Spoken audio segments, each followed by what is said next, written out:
big fan disappointment. You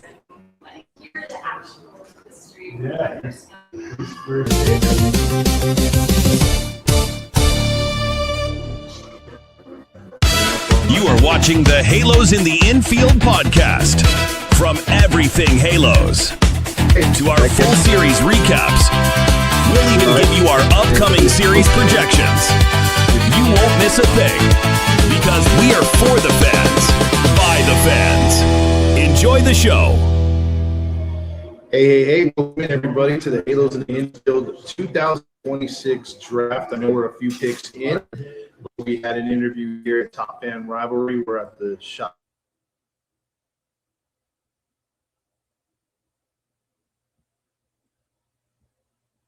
Oh, I think you guys muted yourselves.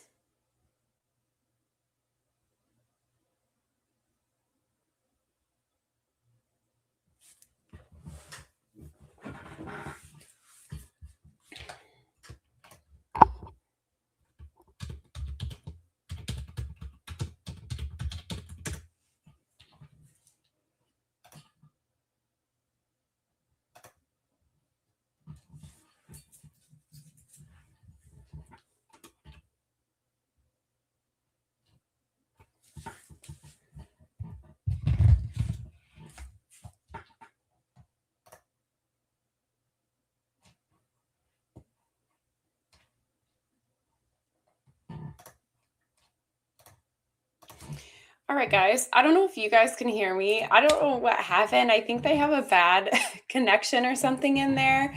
But I'm Ashley. I have a show with Bill on the Top Fan Rivalry Network. It's called American League with Ashley. We are on every Sunday at 5 o'clock California time. I forgot what time zone that is. But I live in Michigan. Obviously, I'm a Tiger fan.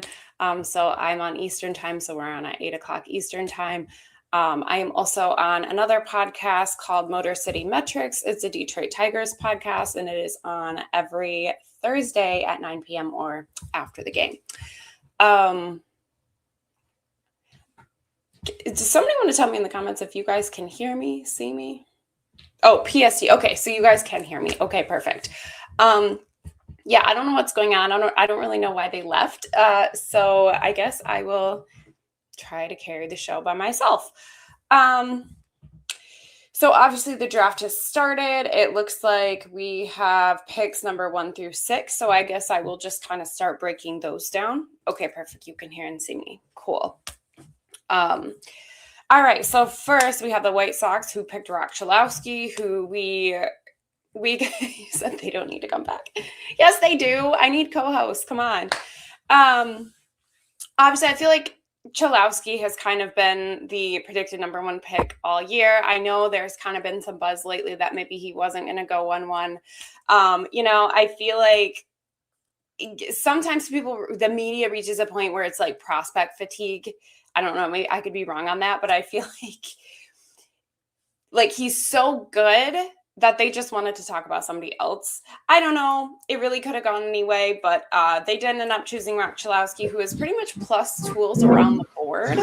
Obviously, we know the hit tool is probably above average. The power is probably a good plus. Honestly, you could even say the hit's going to be plus, and he is already so polished and probably close to his ceiling. He is such a high ceiling player.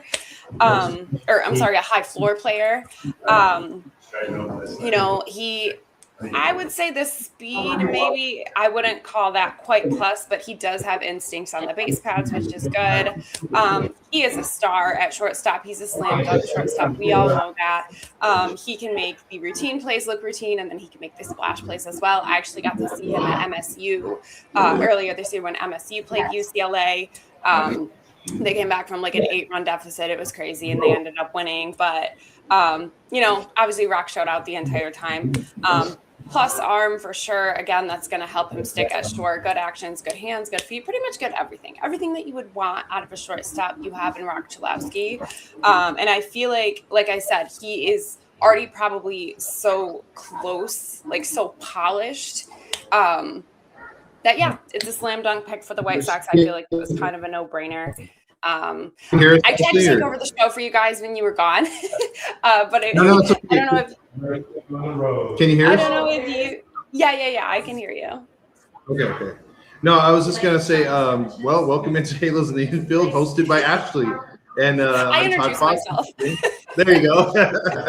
Well, yeah, that's the first few picks have gone through, and since you're talking about the number one pick, what do you think of the White Sox in general of their rebuild and the fact that they were able to not only get those losing seasons out of the way, get a team that's in first place, and with get the first round pick? I mean, what do you think of their future? I think the future is bright for the White Sox. I think it's crazy that like 2 seasons ago we saw them lose like 104 games, and they made some changes in their front office. They made that Garcia trade. It's looking really bright for them. I'm interested in seeing what they do with the trade deadline, because obviously they don't want to sacrifice like the farm system that they have. But I do feel like the AL is just so bad this year. That I feel like they could have like a legitimate shot, because until you get to the World Series, you're only really facing AL teams. So I feel like if they made some improvements here and there, plug some holes. Obviously now they have Murakami back, so that's good for them. But yeah, I feel like I'm a Tiger fan, and I'm excited for the White Sox. How can that be, by the way? You're supposed to. Well, you know what? Yeah, but all my hatred is reserved for the Cleveland Guardians. So I still can't give them the respect to call them that new name. It's always and forever be the Indians. I'm sorry. Well, I mean, to each their own. Yeah, exactly. Dave, how you doing, my man? Thanks for joining. Good. Stream. Hi, Dave. Good. Hello. You want to introduce yourself as far as the team you root for and what you think about the draft so far? Yeah, I grew up a lifelong White Sox fan, so I got a lot of things to say about that. But I'm in Phoenix now. My National League team's the Diamondbacks, and got a vested interest in this one because my son plays ball, and I know a lot of these kids. I know Rock, and I know his family, and a few of these other guys. So it's just super exciting day. Yeah, it's a big day all around. So we have a White Sox fan, a Tiger fan, and we have 2 Angels fans, long suffering here. We just can't wait for our 12th pick.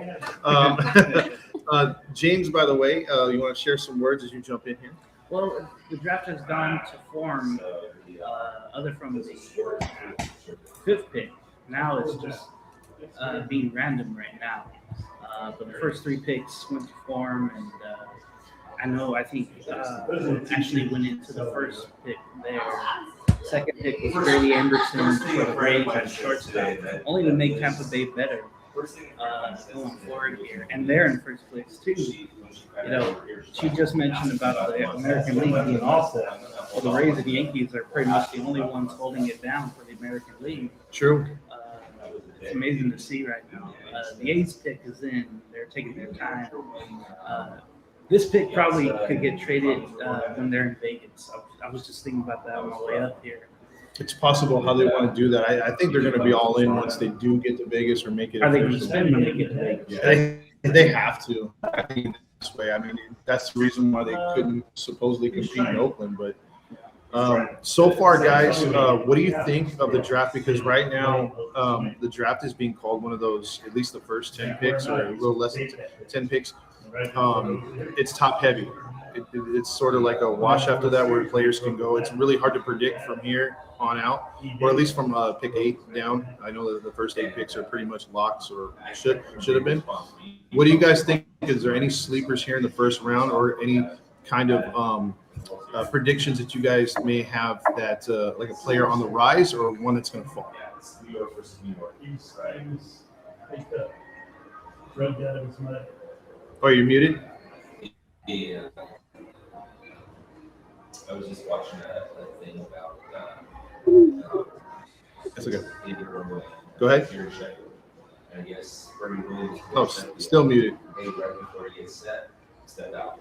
Okay, well, I feel like obviously it's very, very hard to predict. I mean, like you guys said, the first picks are usually a little bit more predictable, but after that, you get to the guys who definitely have some hickeys. And you never know. Like, there's teams that run on mostly analytics. There's teams that run super scouting heavy. You never know if they're going to follow the model, if they're going to listen to a scout, and then you never know. Are they going to take a high ceiling player? Are they going to take a high floor player? Are they going to take a player who will be easier for them to develop and play to their own strengths? Like, I feel like it's just every single year. It's just so sick. And you could be the smartest baseball mind in the world, and you're probably not going to be able to predict how the draft is going to shake out. Yeah. I feel like this is where the games start with the draft pool and trying to spread money around and taking guys under slots so they have money later in the draft to get some higher end talent. You kind of see that because you had the 12th ranked player, Derek Curiel, taken 5th, so that was a little bit of a stretch. Zion Rose, great player, but a bit of a stretch. He was 30th ranked, he goes 6th. So I think you're going to see those ones come in under slot, and those teams are going to use some money later on in the draft. And it's just makes it completely unpredictable because of that. Yeah, a lot of things have changed the game over the last few years. I know we were talking about it, James, like the NIL and like whether or not players, if they don't find the situation they want to go to, can opt out, especially high schoolers, to go to college or stay one more year. And you get money too, just for that 1 year. So sometimes we've seen that more than college football, basketball. They'd just rather stay in college and make money, sit out games too. Yeah, Zion Rose definitely was a stretch there. And then number 7 here, we had Eric Booth Jr. being selected outfielder out of Mississippi, excuse me. That felt like a stretch, but it could be powerful for the Orioles in the coming years. Let's just see how it ends up in the minors. We'll see how it grows. The A's just selected, they got an outfielder as well. From Georgia Tech, we've had 2 Yellow Jackets so far.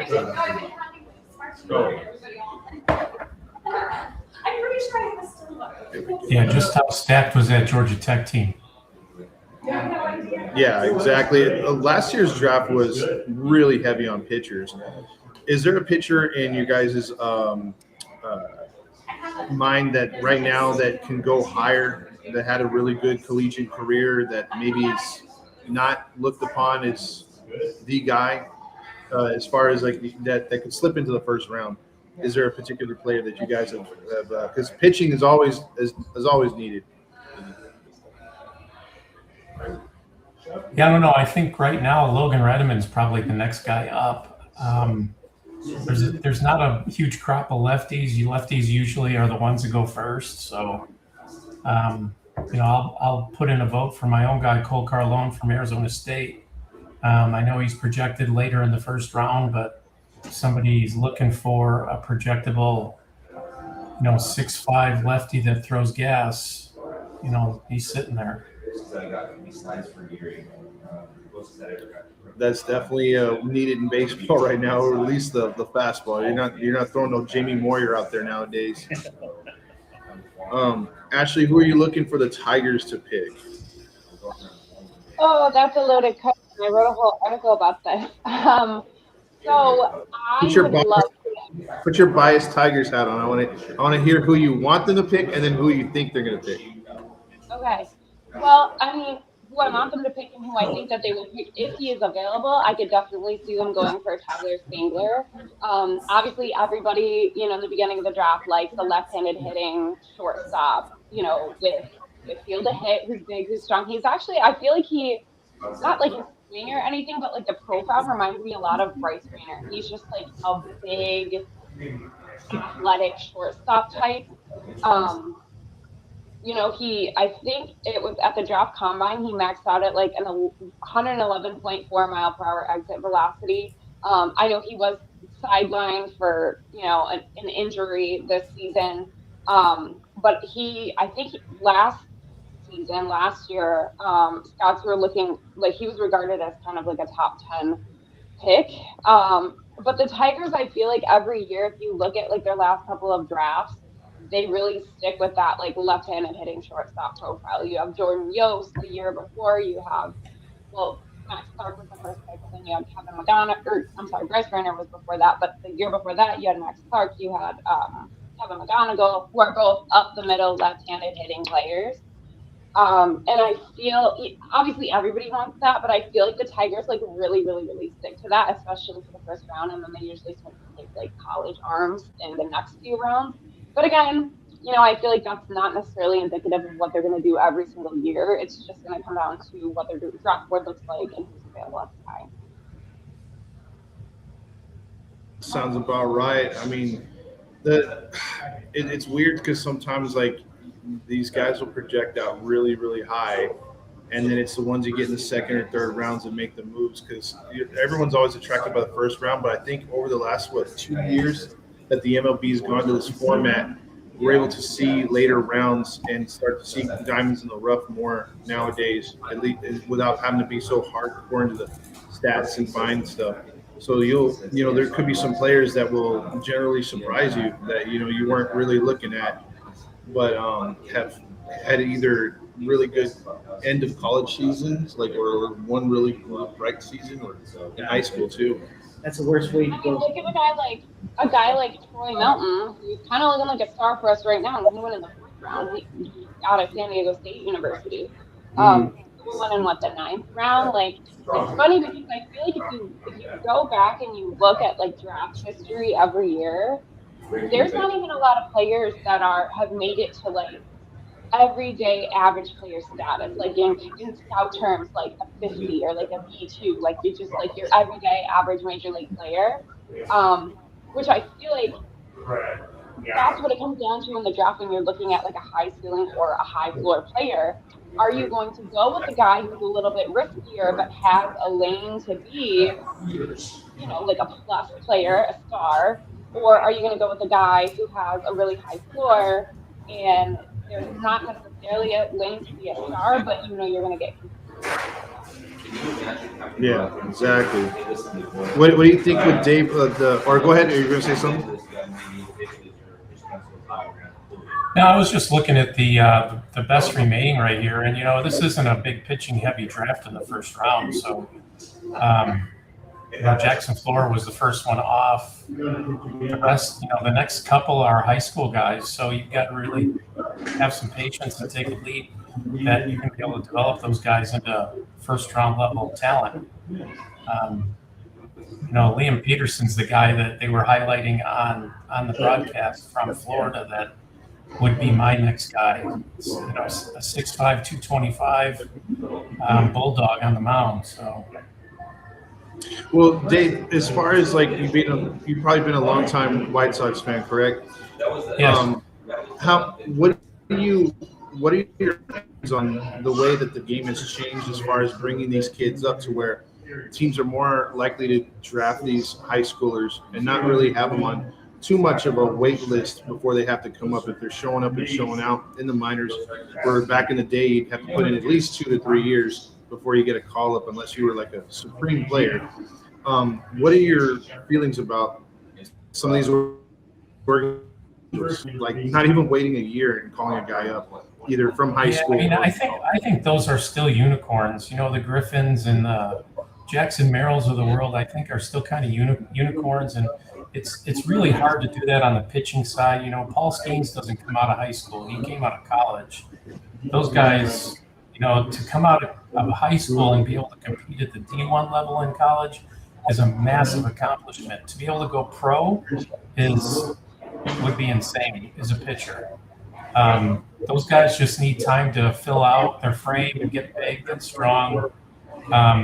Like we said, throw gas, have some good complementary pitches. And that's just really hard. So if you're taking a high school pitcher, even now, I think you've got a 2 to 3 year timeline before you can even think about bringing them up close to the major leagues. There's always exceptions, but that's why these teams are going to go after these college guys because, if you've got 2 or 3 years of D1 experience pitching, especially in the SEC, you're going to have a really short path to getting some really good AAA or major league experience. The SEC is probably the equivalent of AA baseball now. So great experience you're getting with those guys. Yeah, it's 100%. The SEC. William, you were talking about that too. They just have everything there, more than any other conference. It's like playing an NCAA regional every weekend. And how, yeah. Yeah. By the way, the Rockies, you mentioned Jackson Merrill, Dave. The Rockies got, who was it, Derek Bell? Yeah. Not Derek Bell, sorry. But the Rockies selection right now compared to Jackson Merrill, and he's a shortstop. Tyler Bell. I wrote a scouting report on Tyler Bell earlier this year. I'll just share the summary that I put on him. So 6'1", 195 pound, which I could be a little off now, but draft eligible sophomore shortstop out of the UK. Generates bat speed with a rotational swing from both sides of the plate that is direct to the ball. Consistent hitter who hit in the Cape as well. Power will manifest in double occasional top. Skills work well, actions play every day to stop, boosts his quickness, will swing the occasional bag because things, but will most likely be single digits. Speed may decrease like the odds. That was my favorite. And where do you write anywhere for like a page or just on your personal social media so the fans can check it out too? I'm sorry, say that one more time. I'm sorry. Do you write for a particular article or for website, or do you do it just for on your social medias? So I had a Twitter that I had for years, and it unfortunately got hacked. If you look right there, my Twitter handle is there. So I will be putting out more content. I write for a website called Tigers Minor League Report, and I will be coming out with articles about like all of the Tigers draft picks. Is that what you're asking, or? No, because I'm saying it's good stuff because again, like anytime you can break down the minor leagues, and especially for teams that aren't in the pennant race, like because for our page too, we're always looking to the future. We're always looking to see what can be brighter days ahead. So stuff like that is what our fan base tends to gravitate to. So that's pretty cool. They got the fans will got to look you up right there. David, go ahead. Sorry. I was just going to say, so like earlier this year when I went to MSU to watch UCLA, like I did little videos and write-ups of all the players. Again, unfortunately, my old Twitter got hacked at like 5,000 followers. It turned into some like Elon Musk account, and then it got reported and deleted. Unfortunately, so I only have like 100 followers right now. But I promise I will be putting out more baseball content. Well, if you want to tag us or whatever, Halos in the infield or whatever, we can help you out and get some more followers because it shouldn't be too difficult to get the followers, especially for sports, the way you break it down. And Dave, the same way, are you on any kind of social media right now or you write anything for baseball? I just do it all through Bill. Bill's my guy, so it's all through Top Fan. Yeah, Top Fan Rivalry. Obviously, we're here broadcasting live. And that's how we want to, he's a good guy. And, go ahead. We just finished up College K, which was our weekly series on college baseball. We did an episode last week on what we would fix in college baseball as a retrospective on the season. And I'm sure we'll pick that up again next season. So now I'm going to switch gears to my my pro allegiances with the White Sox and the Diamondbacks and move away from college. But that's what we were doing. What's that? I said the Diamondbacks are my number 2 team. Yeah. Well, you reserved all of your hate for the Indians, the Guardians, whatever you want to call them. And I reserve all my hate for the team on the north side of Chicago. Okay. I get it. I love that. That's good. I mean, that always what outweighs the division ones is the regional, in my opinion, too. I'm more about that as well. But it's interesting here what's going on because we still have the number 5 prospect on the board, and 8 and 9 are still on the board. That would be Jacob Lombard, shortstop out of high school. Gio Rojas is a lefty high school pitcher, and then Justin LeBron, who like preseason, I don't know if you remember, but Justin LeBron was like rumored to go top 3. shortstop for Alabama. So interesting what's going on here that 5, 8, 9 are still on the board, and we're looking at pick 11. I wonder, are you looking at the MLB rankings? Yes. Okay. I have the Baseball America rankings up now, and yeah, I think so. They have Lombard at 5 too. I wonder if somebody's just gonna go maybe over slot for him or something. I don't know. Yeah, I don't know, but I mean, there's a story there somewhere. We're going to find out here shortly. Chris Hakopian just went to the Nationals, and he was my son's teammate in the Cape last year. Really good dude. Really, really polished professional hitter.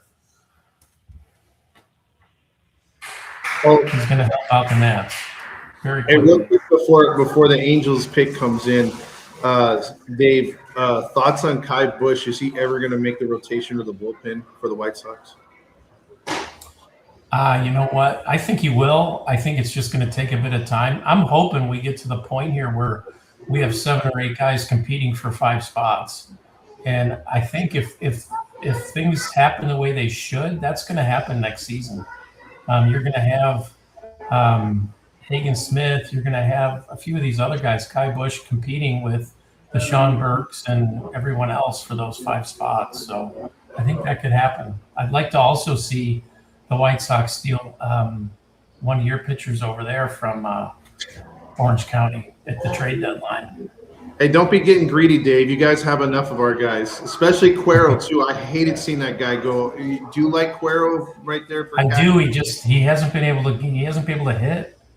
Yeah. Defensively, he's been up and down. To me, being the father of a pitcher, the catcher is critical, and I like really good defensive catchers.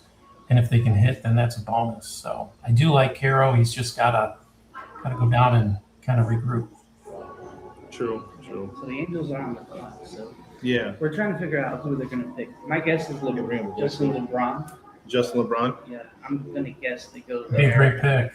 He's fallen that far that could happen. The only thing is, I'm trying to figure out, okay, he would be the replacement for Neto if Neto goes east in free agency. That's been our thoughts. What do you think they'll go? Since the Angels are on the clock here. I've been hearing nothing but shortstop or outfield for the Angels. We've had a lot of outfielders, by the way, get drafted right now. Yeah. Tons of them. I don't know how you pass up an SEC shortstop like LeBron at this point, if that's your name. Yeah, I mean, I think you're right, James. We had Tennessee. We had a Christian Moore in 24, and he's been so up and down. But see, I think that's our organization. I think he'd be flourishing already. I think he just needs to adjust a few things. I think Moore's the real deal. Let me ask Dave, what pitcher would you want from the Angels in the trade? Detmers or Storiano? Who were you? Detmers. Okay, that's what I was thinking. He wants that lefty. Yeah. Okay. 100%. Actually, by the way, we'll take some of those Tigers prospects too. We'll throw you a couple players, but we want some prospects. So. Who do you want? A catcher. We heard you got 2 good catchers, so. Do you want what? Like Michael Oliveto? He was our pick last year. We actually haven't even really gotten to see him because he ended up getting injured. We have Jose Briseño, who's probably going to end up at first base. We have Tyrone Lorenzo, switch hitting catcher, first baseman, who we got from the Dodgers. He's improving behind the plate. Lots of swing and miss issues, but lots of power as well. We need some outfielders with the Angels. Well, that's true. Taylor Ward's gone. Adele will probably be gone. You know what? To me, I would approach, if I was doing the draft here, my approach at this point would be the same thing that the college coaches do. They just recruit up the middle and then figure it out later. So give me a bunch of catchers, shortstops, and center fielders, and I'll figure it out later. I'm not drafting corner outfielders here. There's just no way. I'm not drafting corner infielders here. There's just no way. Yeah, we're just very short in catchers and everything. Except pitchers. But there's arm. I think the consensus around the organization that Neto is going to want out. So if you do get a shortstop right here, it's probably for the best. Even though people are going to be like, "Oh, Neto's our guy for the future." It's like, bro, he would have signed a contract already. He's got the East Coast agent now. He's as good as gone. I keep telling people that like Neto's nice and everything, but he's also not your traditional thing. Oh, the pick is in for the Halos. Are we All right. drafting a new owner? That's what I want. Nope. You got a pitcher. You got a kid that was ticketed for the SEC. So now you got a 6'3" lefty right from your backyard in Huntington Beach. Yeah, but you know what? For some reason, we don't draft guys in our backyard. I don't understand. They're all right here, right now. Yeah. South Orange County, too. Let's see what happens. The Angels select. Grinlinger. Huntington Hey, Beach, they Huntington did go Beach. for him. Grinley. I know Dominic would know. I know this guy. He was sliding though in the projections. I didn't think he'd go this high. Oh, no. The Angels reached again, like last year. Yeah, Yeah. they reached for him a bit. Yeah, his stock was high in the beginning of the season. It's so hard with high school pitchers. I don't know how they project these kids. It's just really hard. But I know he was ticketed for University of Tennessee. So he's going to give up a nice little gig there to turn pro. Lefty, 6'3". 17 years old. Only 17. Be up at 19. Yeah, so he'll have you in like 2029 or 2030. We need help now. I would have really loved to see an outfielder. This is Same old, same old. I don't know what to say. I mean, as an Angels fan, I mean, we've been through the ringer with this, and the automatic guy that you would think that the Angels would need, or you'd say, okay, here's what. And all we've been hearing is that Joe Malazak, I think that's how you say his name, he said that we're going to take the best available. Well, Do we I really don't know. think he's best available? I don't know how you argue that. I mean, he's really good. He's probably arguably the best available lefty pitcher, but I don't know about the best player. Yeah, that's what I'm saying. Like I don't know, man. I mean, that's a reach to me. There's a napkin right there going at. Well, hopefully in about 4 years, you're going to be going, man, we're glad we took that guy. Look at him. He's lights out. Yeah, I mean, look, I want to eat crow. Like with this organization, you don't know, like I need to lose weight, but right now I would love to eat crow. I would love to stuff myself with crow if the organization was right, and they have been wrong more than they've been right. Grinlinger was supposed to get drafted 16th overall. So Yeah.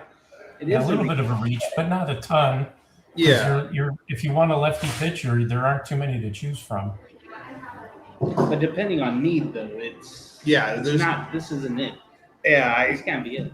I don't know, Ashley. What do you think about this? About Greidlinger? Yes. Definitely young, definitely going to take some development. But I feel like everything's a little better than average. So I don't think you can really go wrong. So one of my very best friends is a scout, and Greidlinger is in his area. And he mentioned going to see him, and he mentioned that the stuff was really, really good. So Yeah, you have someone right here, Angel Fandan, our boy. He chimes in with Huntington Beach High School and Euler. Great program, great coaching here. So maybe there's something to it.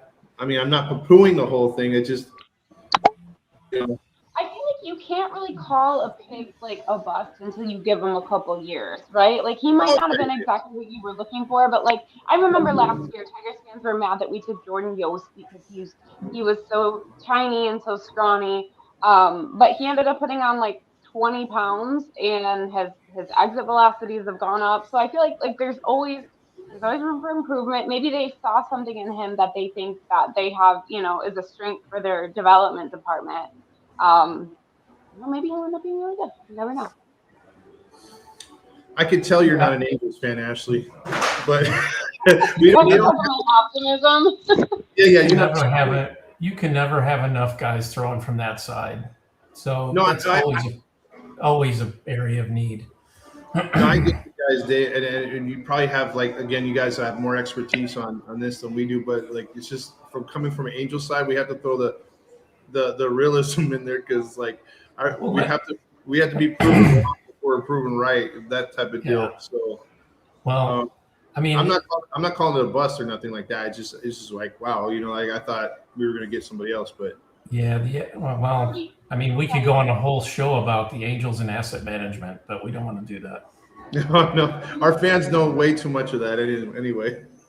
Somebody Asset mentioned in the mismanagement. comments, college players look better because they're polished. I don't hate it. He could be good. It's not flashy. I do agree with that because when you're looking at high school players, you're looking at tools.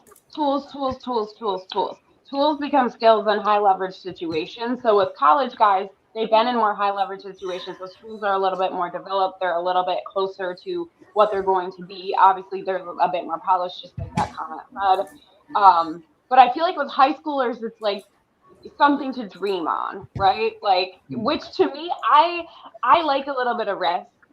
I like a high ceiling player. I like a high school player personally. But I don't know very much about the Angels development department, so I can't really say much. Well, I think as far as development, if I were to say Angels development, what we know of them to what you guys have just spoken on our live stream, I'd hire you guys to scout for the Angels right now if I could, because the incompetence is real. I'm just saying. So let me go through Grand Linger, what he's done. So last year he hit 376, 26 runs, 10 doubles, 2 triples, 2 home runs, 22 RBIs, had 1,000 OPS in 26. Huntington Beach had their 9th straight league title. Wow. Probably slated as an outfielder, but he could pitch as well. And then the Cardinals right here, getting an outfielder here. He's compared to Lenny Dykstra and Pete Crow Armstrong. He's got that swing. Yeah, from the left. Georgia high schooler Trevor Condon. Yeah. Georgia, Gatorade Player of the Year in the state of Georgia as well. Plus runner, plus hitter, and fielder. Maybe the power will come as he gets older. He's only 18 there, so I think that's a pick for the Cardinals. That's a solid one there. Yeah, see, and 5, 8, and 9 are still sitting there. Who's that? 5, 8, and 9 are still unselected, still sitting there. Justin LeBron. Now, do you think that has to do with the contract situation, them picking teams, not having good interviews, or? With 5, with Lombard, another high school player, there might be inside information that he's already told them he's going to go to school, and we don't know yet. Hard to say, but having him slip this far, it just makes you wonder. The Pirates got burned last year with that. They I forget what was that pitcher they selected. And he wound up going to UCLA. Oh, Angel Cervantes! I love Angel Cervantes. He was one of my favorite pitchers last year. He pitched in my high school alma mater, and I thought for sure he was going to go to Pittsburgh. I was like, heck yeah! And then he chose UCLA. So yeah, so I remember watching him last year, obviously not live, but like watching him on Synergy, watching him on YouTube, watching videos of him. That dude can spin a ball. He had obviously a little bit of a rude awakening at the beginning of the season with UCLA, but toward the end he starts to be a little bit more lights out. I'm really excited to see when he is actually eligible for the draft, like where he'll end up going, what he'll end up doing, because he's a player that I've been following like crazy. So yeah, I love it. Yeah, that whole UCLA squad, I got into them this year. Did you watch much of the College World Series? Look. Yeah, because I was watching UCLA and they were coming back in games. The pitching would start maybe a little slow, but then it would get their defense was amazing. That's going to be a good team for some time. So there's a lot of good blue chippers on that team. Mm-hmm. Well, I feel like over half the team's going to be drafted for sure. Yeah, they're going to lose a lot this season, so it'll be interesting how they replace their shortstop and their center fielder and their first baseman, their catcher. I'm excited to see where Lavu goes. Because I love that left-handed swing. Beautiful, beautiful, beautiful, gorgeous swing. I'm excited to see where Dean West goes because I feel like he's such a good table setter. I'm excited to see where Cal Randall goes, one of the best fastball qualities in the draft. Like they were just Cass Duggar. Like I just feel like they were absolutely stacked this year. I'm excited to see where everybody goes since I've been like following that team and like got to watch them in person at MSU. Yeah, you guys might have covered it already, but I think for the people listening to realize that, every spot has a value assigned to it, but if that player doesn't sign, they lose the access to that money, and they don't want to have that happen. Well, 5's off the board here. Jacob Lombard just went to the Marlins. That's a good move. Yeah, he's a Florida player too, so he's at home. Yeah, that's what you want. I think a lot more teams are taking that into consideration. Keep them close to your family, keep them happy, and you may be able to keep them long term if they turn into a good ball player.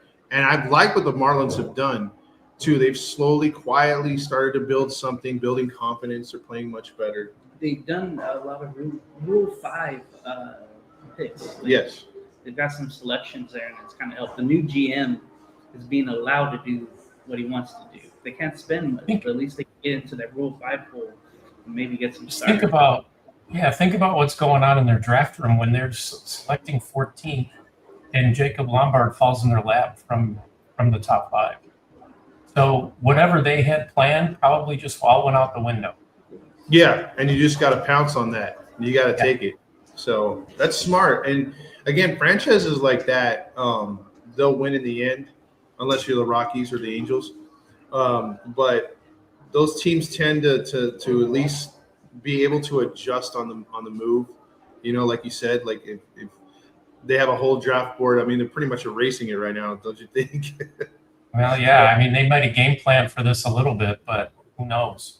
Yeah, the Diamondbacks are on the clock now, and Justin LeBron's available. That would make me happy. They should go there. This shortstop Lombard is being compared to Bobby Witt Jr. there, out of Florida, so he's staying home for the most part. That's good though. Miami needed this here.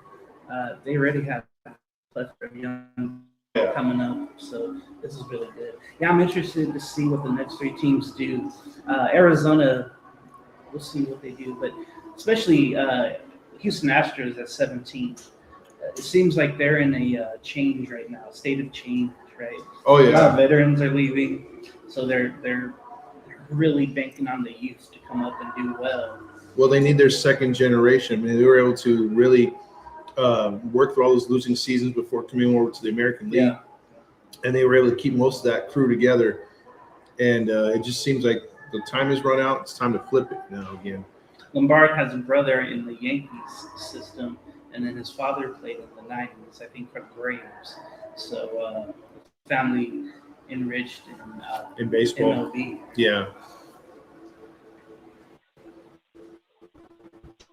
By the way, we are at the top fan rivalry store at the shops in Mission Viejo, California. Yes. They have some really nice Mitchell Ness. Are you going to jump in at some time? Yeah, and whenever you're ready, I'm just sitting here listening. You want me to switch? If you want it, come on. Give me a few. Yeah, I'll jump off. It's because the camera's a little closed in since we have 3. I'll go shopping. Well, that's, Hi, Ashley. Hi, Dave. Here he is. How are you? Good. We just finished with Zach Manazian and Bobby Valentine. I told first thing- everybody at the very beginning of this show that they can watch us every Sunday at 8 p.m. Well, Exactly. See, there you go. But I failed to mention that we cover the entire American League, but I feel like that goes without saying, right? Yes.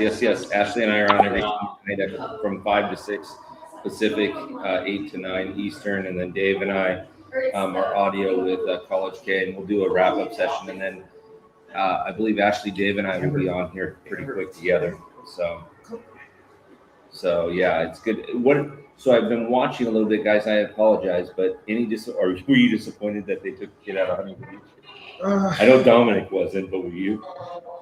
I don't know. I had a couple other guys, and especially some of the dudes that fell right now. I would have preferred them, but it is what it is. And like I said, like you can't judge a book by its cover. You got to hope that now he's an angel. You got to hope that he pans out. But remember what I told you though about about drafting.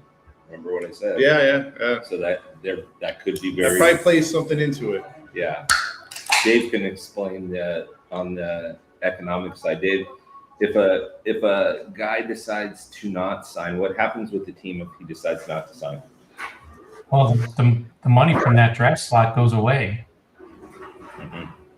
So they lose the access to it, which means they can't use it to sign anyone else. So they just work really hard to make sure that doesn't happen. These guys are all signable.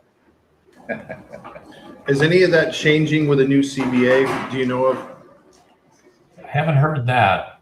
I have heard of them trying to contract the minor leagues and basically use college as their low-level minor leagues, which I'm not a fan of. But So it looks Ryder like- Helfrich to the Diamondbacks, catcher from Arkansas. Hmm. So the Diamondbacks That's a get good pick. the 11th rated pick at the 15 slot. That's a really good pick because he was one that I was looking at too. Because again, another SEC player, and to be a catcher in the SEC and also like productive, it's one thing to be just like a defensive catcher and just be out there for defensive purposes. But when you're producing in the SEC as a catcher, you're highly sought Especially after. for a program like Arkansas and Dave Van Horn. Absolutely. I mean, again, they're playing a regional every weekend. You know, he's probably not far away. He's already 21. So good experience there that they're getting. That is. You got Gabby Marino ahead of him. But, you know, Gabby, by the time Helfrich's ready, who knows where Gabby will be. So.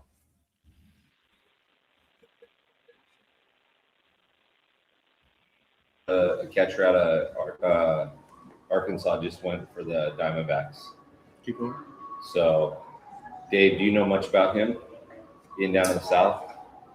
No, I just know he's playing for Arkansas, which is legit. And I know just anecdotally that the kid can hit.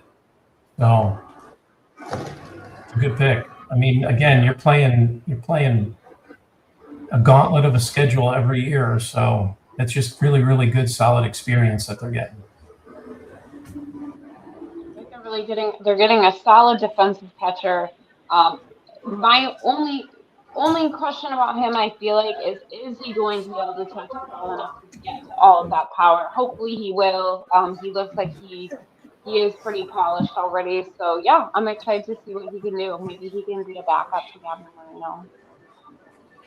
Ashley, they're showing them that you have the DRS, the framing, the blocking, the throwing, the rank. He's ranked 11 overall right now. He has a throw of 0.4. So. Which team did Lackey go to again? Twins.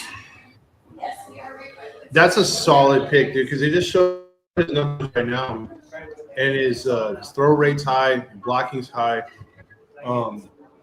Yeah, that's a solid pick, and the Twins need that because was it Maurer that was their catcher before? Joe Maurer. Yeah. That's the only catcher that I could ever remember watching all of baseball.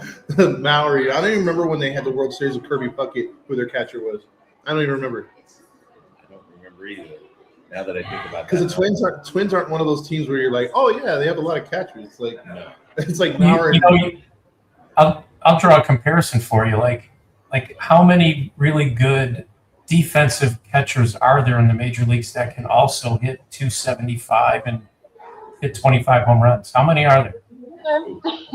There's like none. Yeah. It's like quarterbacks in the NFL. Like a really good one, there's probably 8 or 10. So if you have that package or even a sniff of that package, man, that is a really great combination, really valuable. You know, look at like Kyle Teal for the White Sox. Seems like he's got all of that. Hopefully he continues to develop and put it all together. You know, you look at Rutschman. I mean, I think he's struggled with injuries, but, you know, you really haven't seen him put all that together. It's just a super demanding position. Now, is this right here true, or do you think the Angels will do that? I think that's a real stretch. It's really, really hard to be elite at one position. There's a lot of guys out there that are taking BP every day, and if you're on the mound practicing your slider while they're hitting, I mean, you're losing ground as a hitter. I just think it's impossible. It's super, super hard. Shohei is a Yeah, if only the Angels had that guy. If the Angels had that guy, maybe he would do that. You know, who I don't knows? think you guys ever had Trout and Shohei. Can you imagine if you had Trout and Shohei on the same team? That would be amazing, especially if they both stayed healthy at the same time, and that number 6 guy actually produced and cared about baseball. Hey, Dave, you guys got rocked today in the second overall, right? first overall. Oh, first overall. You guys got rocked, so you're gonna, yeah. You guys are gonna be. I'm ordering my Chalowski jersey later today. You know, that sounds like a hot dog that should be served at the stadium. A Chalowski. Hey, you know, that stadium it used to be a really good ethnic Polish Lithuanian neighborhood, so he'll fit right in with that name. There you go. Left-handed pitcher. So Rangers just grabbed Gio Rojas, the number 8 prospect, high school pitcher from Florida. Yeah, he's got a strong arm. Yeah. The Dave, your infield is going to be amazing now with Rock on it and Colson Montgomery. You guys got a lot of young guys. You guys have a lot. Still Billy Carlson sitting out there too. So you could be lining up Montgomery, Chalowski, Carlson, left to right. We'll see. Yeah, not to mention Kyle Thiel, not to mention Braden Montgomery in the outfield, right? Yeah. And you know, the juggernaut Tristan Peters in center field. You all saw that game yesterday. You had to. Yeah. Now, is there going to be changes? Have you guys heard any rumors about the CBA as far as trading draft picks in the future? Is that going to be something that baseball finally does, or are they just going to stick to the same game plan? Oh, I have heard that that's part of the proposal is they're going to allow them to start trading picks. And there's restrictions on it where you can't trade a first-round pick 2 years in a row, stuff like that. I did hear that they're trying to do that. I think that's actually pretty good. There's some good in the proposals, and there's some bad. Like I've heard on both sides, and the only thing that's like encouraging to me is like you're seeing them talk more. You know, they're at the table earlier than expected. So, you know, there's obviously some things that the players are wanting that to reach, and then there's some things that the owners are wanting that to reach. But I think overall, I think we all agree, as long as we have like a floor to where these teams can't just not even pay anything. If they have a standard they have to set, it helps players get paid, and it also helps them stay competitive teams instead of just, you know, being the dregs of the league every year. And maybe you can get away from because, I mean, coming from an Angels standpoint, you know, we're categorized as one of the teams that spend the most. That's how you spend too. You know, like we can spend double what the Guardians spend and still be in last place, and they're in first place in that division or second. It's how you scout, it's how you spend the money, how you develop, and I think that's where, even with a new CBA, I think the only way it helps us is if we get a new owner. If that's in the CBA to get rid of our owner, sign me up. Ladies and gentlemen, Todd is applying for the job. Todd is applying for the job. Give it to me. I'll make this team a winner. I swear to God. Dave will be in charge of player development. Ashley will be PM. Yes. The road comedy. No, you could be in charge of the Hoppy hot dogs. Yeah, I'm going to stop from Angel Dogs though. You guys, this is true. Ashley, you know this. You were at the stadium last year. They try to copy the Dodgers and have Dodger dogs. At Angel Stadium now, it's called Angel Dogs. No, we call them possum dogs or or rat dogs. You get free pellets. Like you said, Astro. Oh, they're on the clock right now. They pick Logan Hughes from Texas Tech. How did they come? Wow. Yeah, we're a little. 42 ranked prospect. There's a reach. There's somebody saving some money for later in the draft. Logan Hughes? Yeah, he's in their, kind of the backyard in Lubbock and Texas Tech in the Big 12. But man, excuse the excuse the pun, but that's out of left field. That's a stretch. Did they pull something stretching for that one? Hopefully they pulled some money out of their pool budget to spend later. Yeah. Wow. That's a perfect example of a pick that's not going to sign for the slot amount. The slot amount's $4.9 million. Wow. Yeah, he's not going to sign for that. I'm always excited to see how much of this is going on. 55 grade hitting power, Ashley. You believe this guy's 17th overall? I mean, he's got to have a hickey somewhere, right? I'm actually not familiar with it, to be honest with you. It's good for him. And that just goes back to what we were talking about, how unpredictable this gets once you get out of the top picks. You don't know what the strategies these teams are employing are and what they've got up their sleeve later. Well, and I feel like something to remember as well is these teams and scouting departments, scouting directors have access to a lot more than we have access to, a lot more than Baseball America has access to, a lot more than even like MLB has access to. I'm sure they're looking at things like, which we could find this if we wanted it, but like 90th percentile exit velocity. They're looking at biometrics. They're looking at under the hood stuff. Like they're looking Sure. way deeper into this than all of us are. So I feel like that's, sometimes it's just they find something and they run with it. They find something that other teams don't know and they run with it. Yeah, that's true. I mean, they're getting to know these guys probably better than their parents at some points, because I've heard a lot of teams they'll scout. They'll talk to ex-girlfriends. They'll talk to teachers. They talk to everybody. You know who they like to talk to is the opposing coaches and opposing players on opposing teams. Yeah, to see how if they showed them up, if they were, because you want players that were, They'll ask them, do you have a girlfriend? When is the last time you fought with your girlfriend? And then they'll go back and look at the stats from that day that they fought with their girlfriend. And I'm serious. No, I've heard that. I'm serious. I've been doing that. I wonder what that stat would be called. No.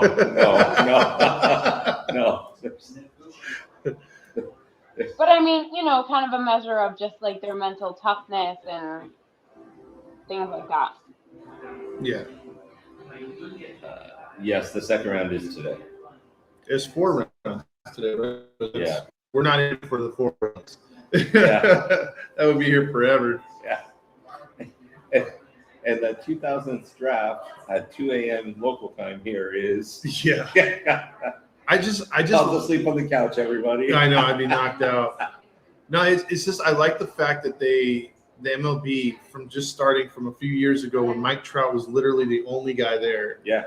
To now where it looks similar to like the NBA draft, because it's not as big, but it's similar. Maybe the hockey draft, it's gotten to that level. It's nowhere close to NFL, but it's gotten big enough. I mean, look how many people are there. I mean, it's a really nice presentation. Well, it's also All-Star Week. It's in Philly. It's like all the things, right? Yeah, but I mean, it's perfect storm for baseball, because usually baseball. Yeah. I mean, you could look to the '90s and they were still on the phones, with the receivers.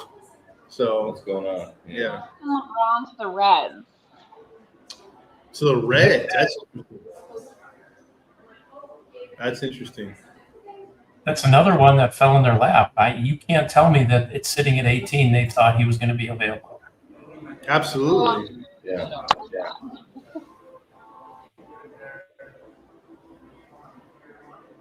Yeah, this will be interesting. Okay, let me ask you a question. Put records aside for both of you guys. The Reds or the Royals, which one's been more disappointing this year? Royals. I'm gonna say the Royals. some Yeah, great I think questions. everybody expected them to challenge for the division in a weak division, and they haven't been able to do it. Yeah, and just the amount of talent that they have. There you go. Like I didn't expect Just them some to do anything make a deep playoff run, but like I certainly didn't expect them to be as bad as they are. Yeah, I didn't expect that at all either. And I thought the Reds would compete a bit because the Brewers on paper had lost so much. So that division I thought was going to be up in the air. So they'd be somewhere around third at least. Yeah. But yeah, both teams are miserable right now. Yeah. I think everyone was thinking the same thing, that, the Reds were going to be right there with the Brewers, and it hasn't turned out. That's why you have to play the games, right? Because it just never comes out the way you were thinking preseason. Brewers just keep digging people out of the minor leagues and plugging them in, and it's just amazing how they just keep restocking. Yeah, that's a very well-run organization, and it's one of those teams that scare you. It's like, boy, if they ever decided to go all in and spend, I mean, they could be a perennial winner. They could actually compete with the Dodgers and Braves. Yeah, I mean, you could argue that they did. They signed Yelich years back, gave him a huge contract. I mean, they've spent here and there, but primarily they're just plugging guys in from minor leagues, and they're just running pitchers through their system, and when they come up for that big contract, they move on. Yeah, I thought losing Adames was a mistake, but it seems like that's panned out for him too. Yeah, and he's having a tough year in the Bay. We got a great shot of LeBron's brother's Cushy as he's trying to hug his brother. Well, the Reds, their war room looks pretty happy. Their war room looks very happy. Sure. Fell right in their lap. Like I said, you can do the rewind button and look at the top prospects before this college season. Justin LeBron was top 3. Yeah.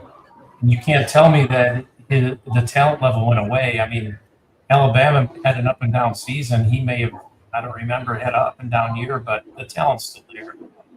It's just kind of silly. Oh, yeah. Actually, the Tigers are four picks away. What are you thinking? I know, I'm excited. Again, I would like to see them go with somebody like Spangler.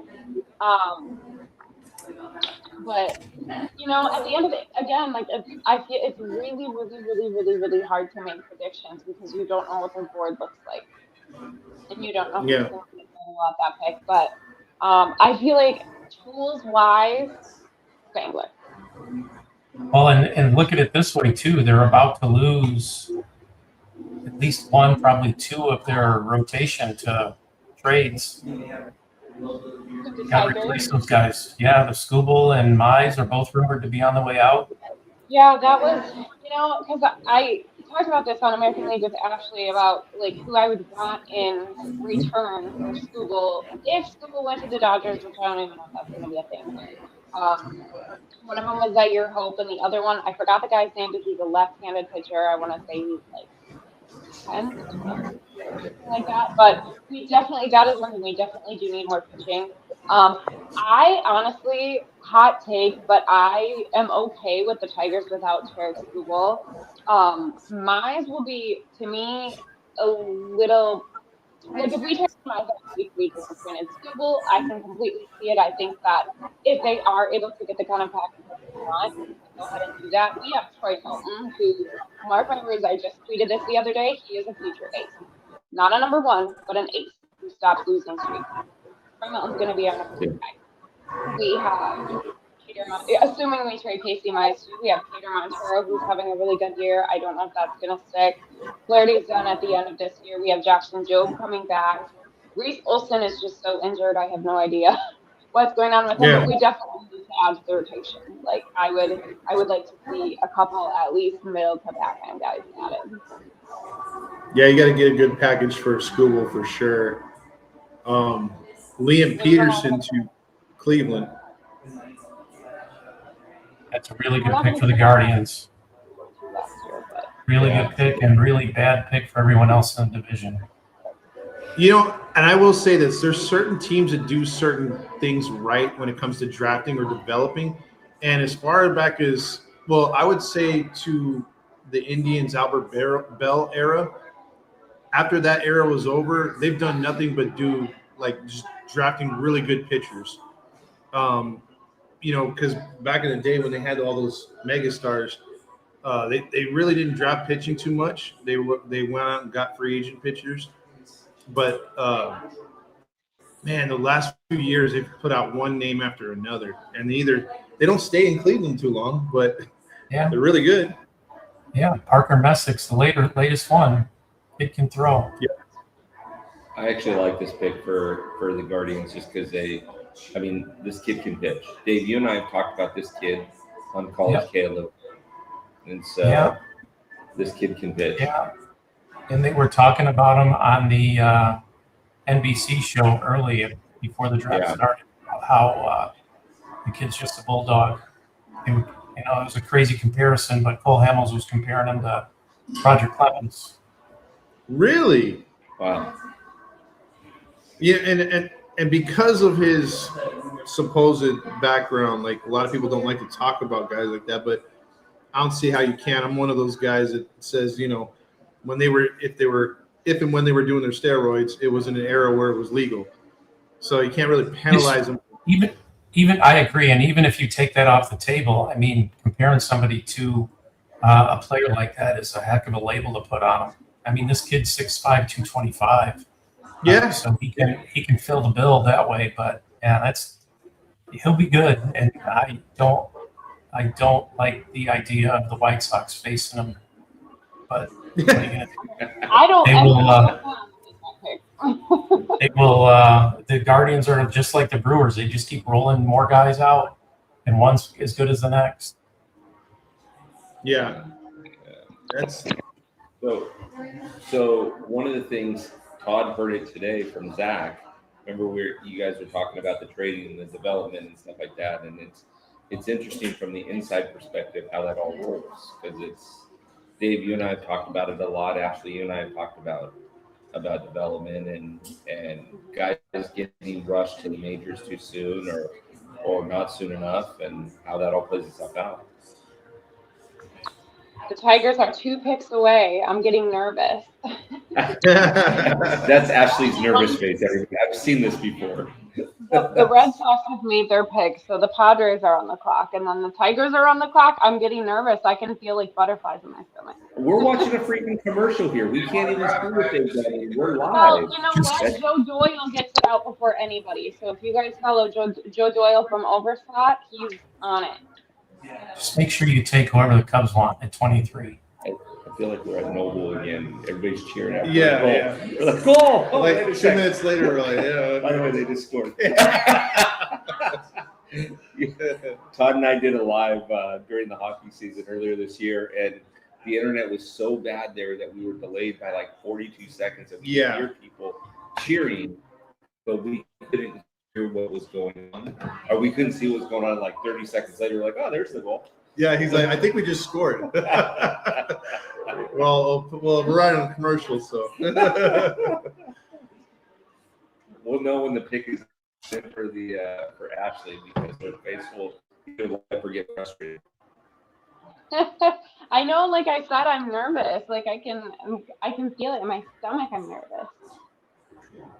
I'm sure there's another Huntington Beach high school kid that you can have, Ashley.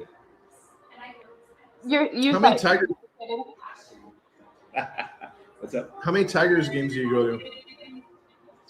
I went to more last year. They went through that little streak in May where they were just like really, really bad. But so I didn't really go to any games in May. But I feel like I usually make it to like 10 to 20 a year, or probably closer to 20. I'm about an hour north of Detroit, so. Oh, okay. I love that park for day games. It looks beautiful. Wow. It's beautiful, but during day games, like in the summer, it's just so hot. The last game I went to was when we played the Mariners. I went to 2 out of 3, the Friday and Saturday game of that series. And it was so hot. People were passing out paper towels and like napkins so you could like dab your sweat. I'm more of a night game person myself. So Yeah, Boston you get that here, Boston really's reaching.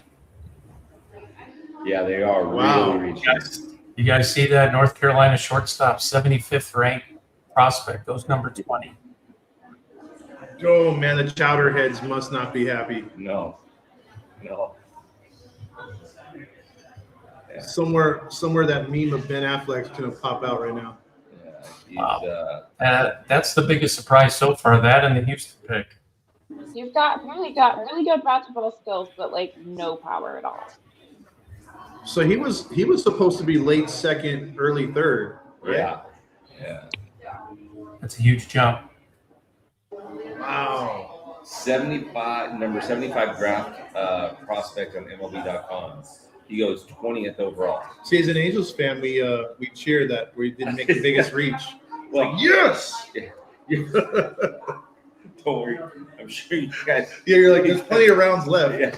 I'm sure you guys are going to draft a sophomore out of Edison next or something like that. No, we'll draft a basketball player. Yeah. We need a point guard. Yeah. Ashley, we got the Padres and then you guys. Let's see. Look at the Red Sox war room. I'm obsessively refreshing Twitter. The Reds. Did you guys see the Red Sox war room? Did you see it? They were just all like this. Yeah, compared to like how the Reds were like, yeah, right, that's great. And then the Red Sox are like, what? What was that? The Red Sox are shopping at Marshall's. Yeah. What is DJ I Edits. almost really want Yeah, I someone don't in know the about that. round. Sorry, Red Sox fans, if you're listening out there, Leslie or Mike or anybody, I apologize, but this is not the best. Hey, you know what? Facts are facts. 2/3. Yeah. Do the Dodgers pick today at all? I think late second round. I don't. Yeah, they're one of the teams that got pushed 10 picks for overspending. Oh, Yeah. I thought they just pick in Japan. Is that how that works? No, see, we don't worry about this so much. We just jewelry sized every October. That's Ah, what I it see. is. Yeah. Yeah. We're more jewelry sized. Their whole war room's in the Dominican Republic. Yeah. Dave, are you surprised that Logan Redmond's still out there? And Mason Edwards?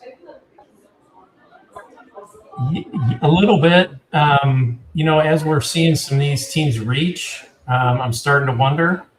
Yeah. Yeah, I'm starting to wonder if either of those guys are going to go in the first round. But I mean, Mason Edwards. And I think the premium's going to be on the lefty, and the wild card too is that a lot of times in college these kids can start and they can have a great career starting, but the major league, the computer simulations might have them long term as a reliever, and that's going to make them drop. So if they're really a long term starter and that's what the model says, then yeah, that's a solid pick. But I have to wonder if Rudderman had like a clean bill of health before the draft, because I know like he made his last start in what, April? yeah, that's always a question. I mean, I just think it's crazy to try to predict the health history of these guys. Pitchers are all injury risks. It's just the nature of the beast. For sure. Okay, so the San Diego Padres have selected high school right-handed pitcher, third baseman Coleman Borthwick. I don't know. Okay. He's number 43 from Florida. 6'6". Florida. Yeah. 6'6", 245, righty, 18 years old. Okay. So yeah, another reach, looking for pitching.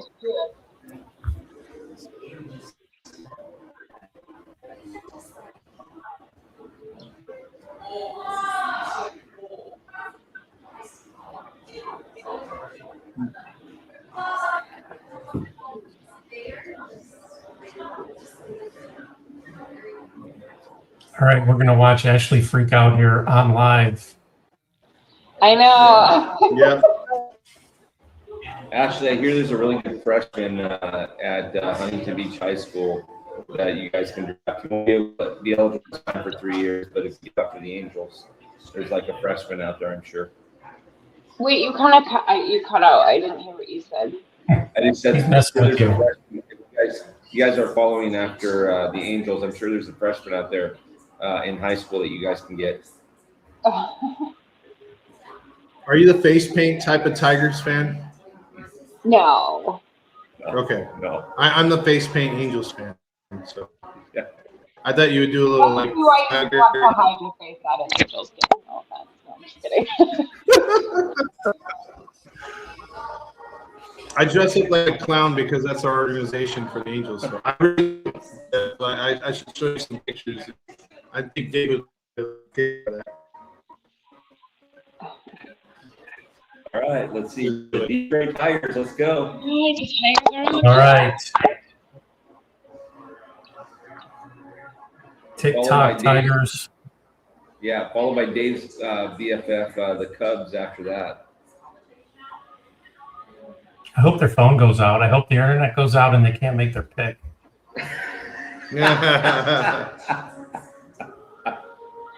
Just send it by pigeon.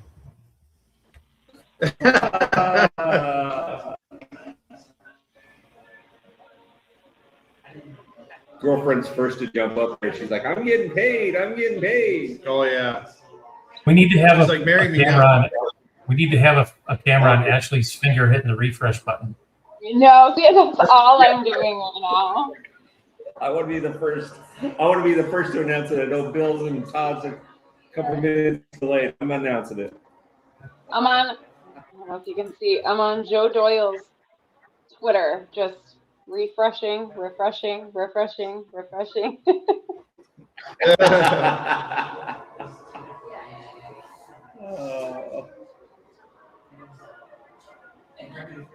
I gotta think they're taking a picture.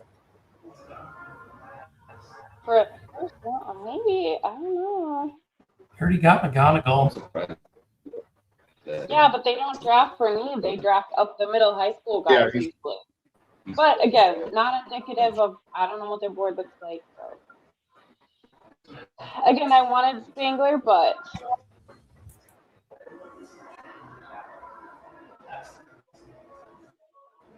Dodgers pick 30 or 40. 40th? 40th, yeah. I'm going to be very happy if it's somebody that I know and wrote about. A couple of good pitchers out there still. Fluky from Coastal and Dietz from Arkansas still available, I think. Do we pick 42nd or no? Something like that. Okay, I think I know who they picked, but I'm gonna wait for it to be officially confirmed. I just got a text message. Uh-oh. That means Are we we get- happy about it, Ashley? Not upset. Not upset. Well, but I'm gonna wait. I'm gonna wait until Joe Doyle confirms it.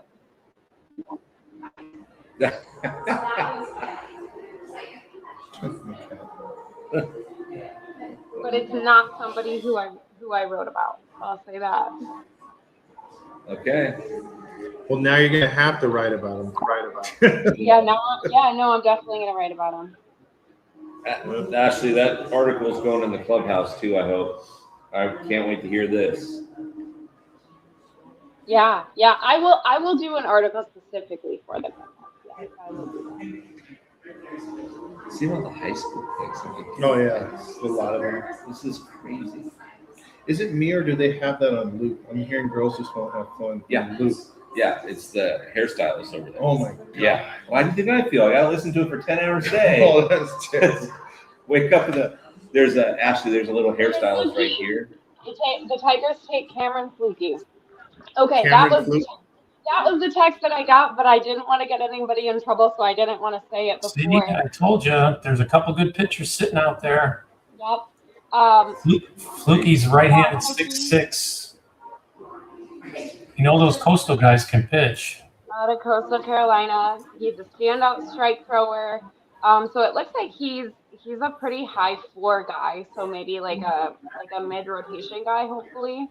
I think I'm happy with it. And 15 falls in your lap at 22. Hey,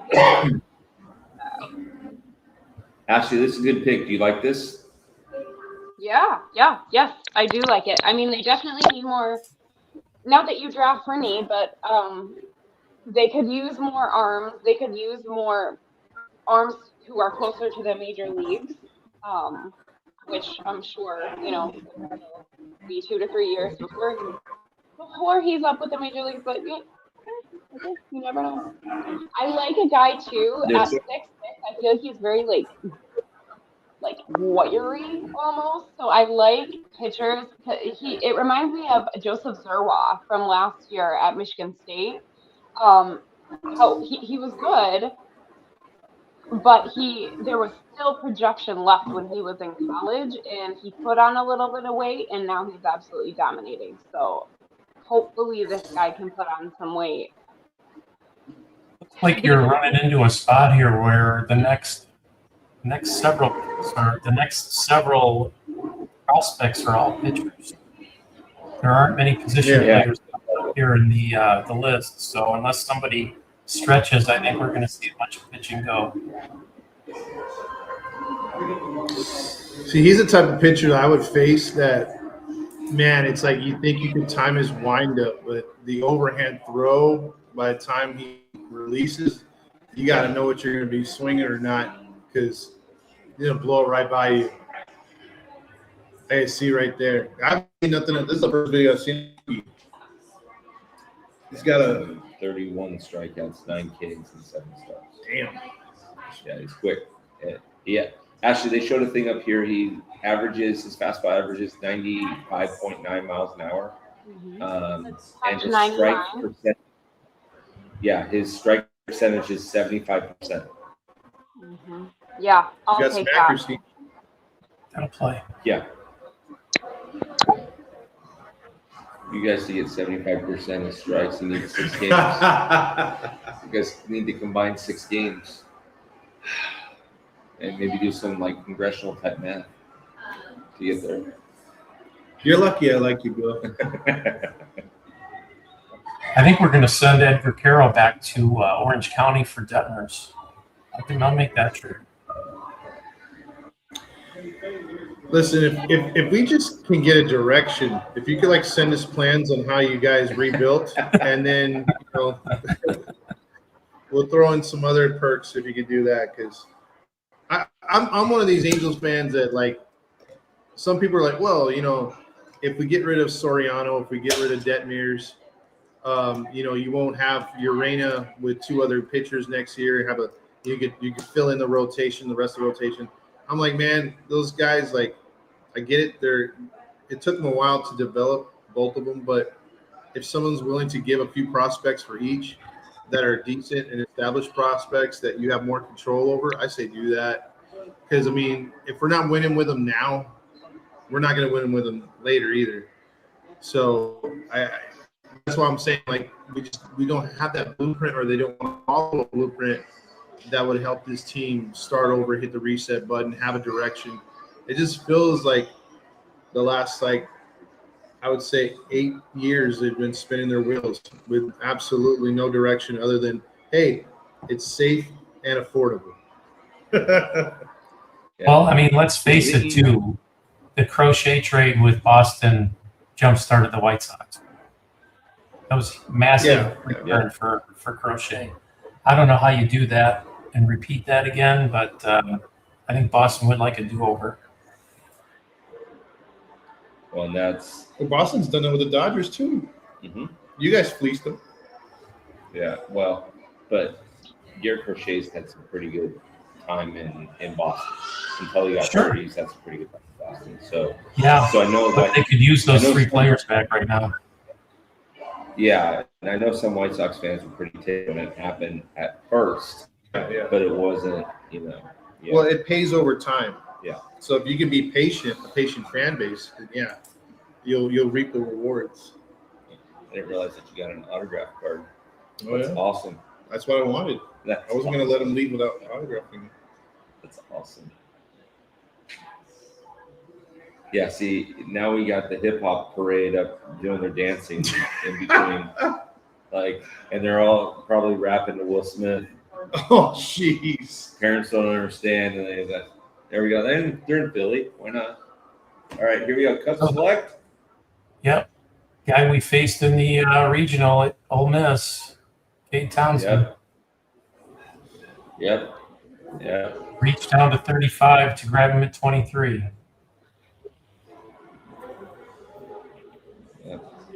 Ashley, this was one that you and I talked about as well.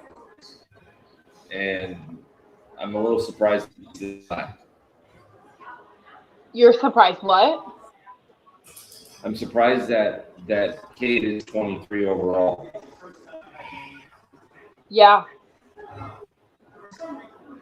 Yeah, and by my just scanning the board here, there's a bunch of pretty solid lefties still on the board ahead of him that they passed up on. So if you're going pitching, I think you go lefty first, and they didn't.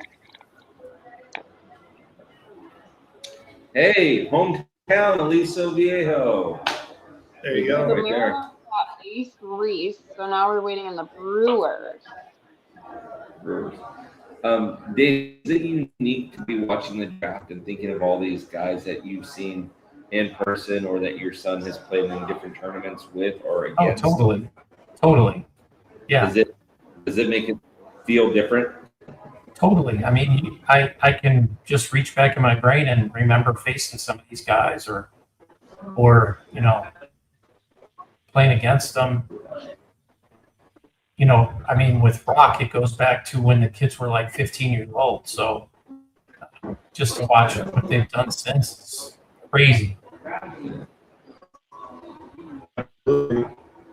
By the way, Ashley, we're I guess Jay Cano is offering Detmers for Scooble straight up. I think that's fair. Yeah, I saw that. That's crazy. Well, first, I want you to sign him to an extension. Yeah, Team friendly. Yeah. Say that again? Send to a 10-year. I say first you have to sign to an extension, team friendly, and Oh, they went away. We lost them.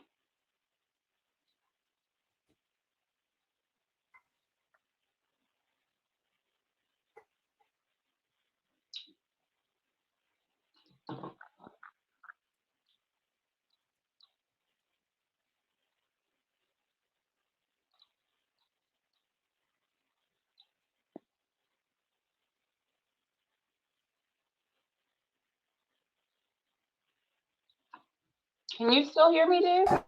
Yes. They're back. all right. Sorry about that. You guys hear us? Yes. Yeah.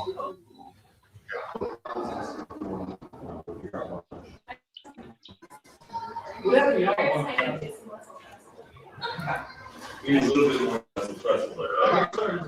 I will just go ahead and the Mariners second base, third baseman out of state.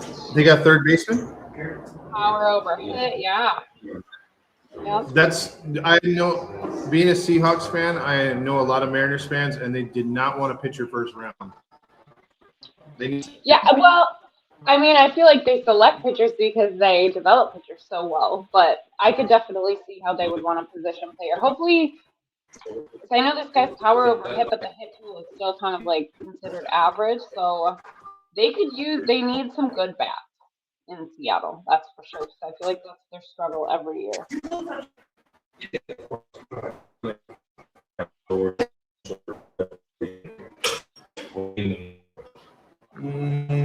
James is saying what's his preference. I'm saying we need his preference. Yeah. Whatever he gets off. What else is around here? So we got we got pizza, we got the Bronx sandwich place is right across the street, and those are insane sandwiches. So whatever you guys, just tell me what you're looking for, we'll find it. In and out, the number one without the Yeah, that looks like another Seattle pick where the guy fell in their lap. Wasn't expecting them to be there. Ooh. Case Reese.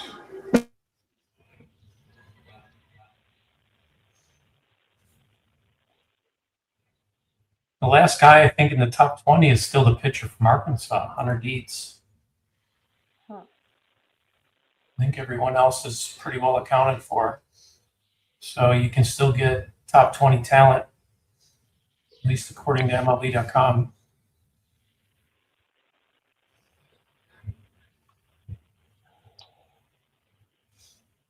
So does anybody have any predictions or who they would like their team to take in the second round?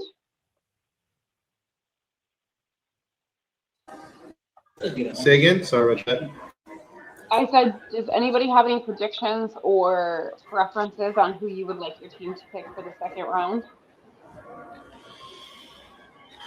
Second round, I'm still holding out for a catcher. Okay. Our organization's starving for a catcher. Okay. Daniel Jackson, Georgia. See, I would take him. How's his speed though?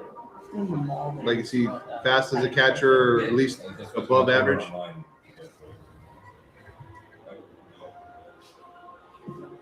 I just give the orange chicken bowl with the rice.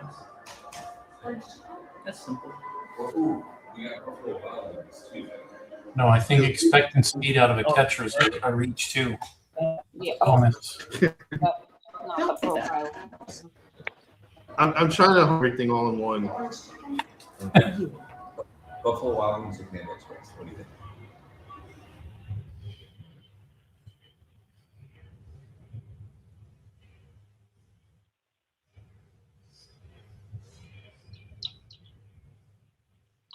Angel fans were hoping that Ohapi would be like the next Napoli, and he just hasn't been that. And then losing Cuero to the White Sox, then always having defensive catchers that can't hit. That's always hurt the team, during the regular season. Hoppy's defense. Yeah, it's Bad poor. pass balls, Yeah. bad throws, And and the hitting hasn't been consistent at all. A little pop here and there, but not like he used to. Yeah, no, Hoppy leads the league in getting hit in the nether regions. That's true. There's been about 6 or 7. Yeah. I really like the San Diego pick. They need pitching because they've traded that away basically. Yeah. Maybe they can find another infielder and outfielder in this draft. But San Diego did well. Has there been any really big surprises? Milwaukee Brewers picked Trey Evil, who was somebody that I said would go higher. What's the scouting report on him? On Trey Evil? Mm-hmm. Trey Evil. So he was actually somebody who I included in my article who I wouldn't be mad if the Tigers would have taken. And I know he was down there. I don't know how far down he was, but my summary of him was Trey Evil comes from a baseball bloodline and grew up around the game. If the name sounds familiar, it's because his brother Brady just got drafted by the Brewers, 32nd overall. So kind of cool. His brother went to the Brewers, and now he went to the Brewers. His dad is a third base coach for the Dodgers. He has one of the highest floors out of any other 17 in the draft. He has present bat speed and an advanced approach to the plate, running excellent rates and rarely expanding the zone, along with a history of walking more than he strikes out. He has an above-average raw power, featuring a 90th percentile exit velocity of 104 miles per hour at the draft combine. In the past, he's maxed out at 110 for an exit velocity. He is a below-average runner, kind of a fringy athlete, so he will more than likely end up sliding over to second base. But yeah, he's good hands and an above-average arm, so he would profile as an above-average defender at second base, is what I have. Yes, he is related to, Dino, I don't know how you pronounce that, Evil. That's his dad. Yeah, 107 from MLB.com. So another reach to save some money for later in the draft by the Brewers.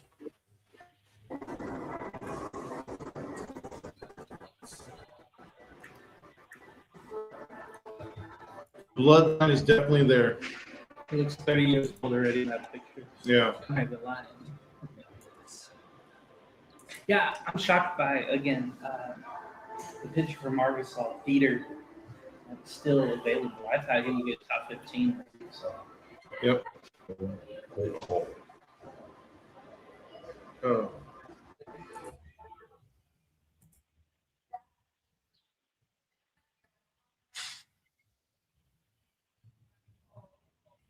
So I think this is where we start bouncing around because I'm showing that the 26th pick is in the PPI round by the Braves. Yeah, because the Mets are on the clock right now.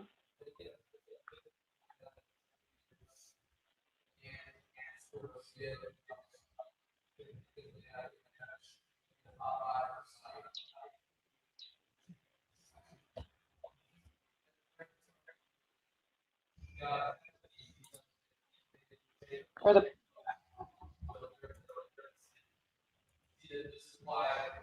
Braves are on the clock. Yeah.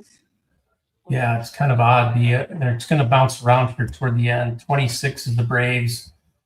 27 comes back to the regular order, and then 28 is the Astros. Carter Beck to the Braves. You know who the Astros got? Yeah, they got this reach. Starter. Wow. 193. Taylor Ward at catcher back in 2015. Terrible pick.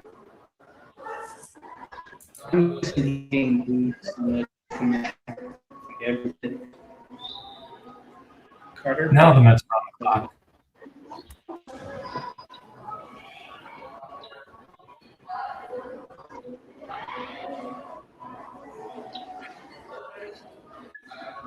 Was at the conference, Mississippi Valley Conference Yeah. Who's got that stash? in Canada.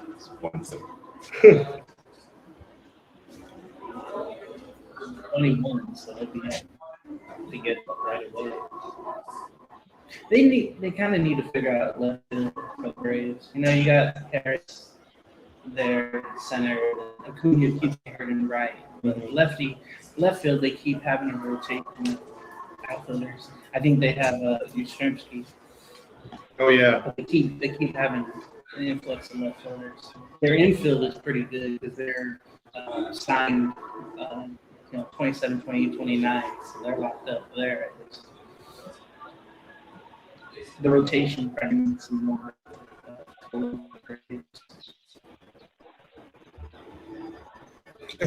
To get off topic real quick, so they're showing the Telemundo action novella, and since I'm watching a lot of World Cup, like I've seen it, Senor. Like Did we lose him again?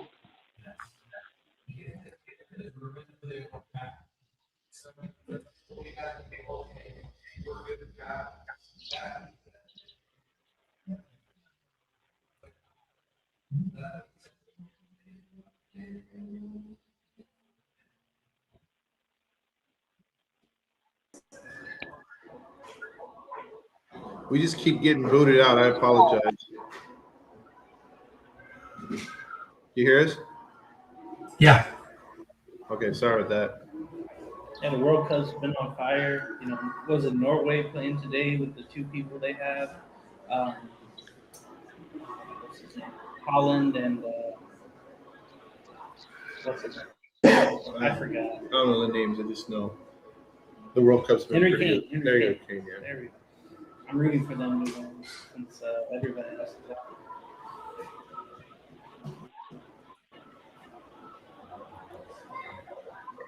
All right, so the first round is winding up here, and then we're gonna have, I guess, a little bit of second round. I don't know how much time you guys have today. I have to hop off after the first round. I have another podcast that I have to go on. But I'm gonna wait until the end of the round. Okay, you sound about the same, Dave? Yeah, the last pick of the first round technically is 40 with the Dodgers, so there's 14 or 15 more picks coming Okay. because we Sure. have the performance round and the competitive balance round. How do you feel about that? Because that's obviously something rather new. Pretty cool to try to incentivize teams. Yeah, I think it's great that they're giving draft picks to teams that bring guys up and keep them up and don't try to play games with their contracts. It's a cool thing. Yeah.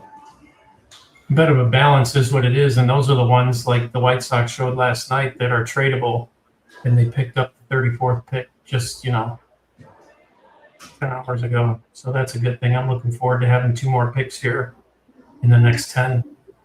And speaking of which, I know Ashley's Tigers are looking at selling, although they've come a little bit, to their winning ways a little bit, getting back in it. But Dave, what are your plans for the White Sox? Are you guys aggressive, a little passive aggressive, or how are you gonna? What's the White Sox at the deadline? I don't think you go all in here just because the team's so young, and I think your window is, you were planning your window to open probably next year, and this is a little premature. But I do think you want to do something to show these guys that management's behind them and willing to make some moves. They could use another starting pitcher, somebody that might be a rental. So I'd be good with that. But I would not go and make some massive Scooble move at this point. The team's not ready for it. I wouldn't want to give up all the talent we've accumulated that fast. Yeah, Detroit would ask for everything, especially in division, if this thing was on the table. Yeah, I think you just stay the course here.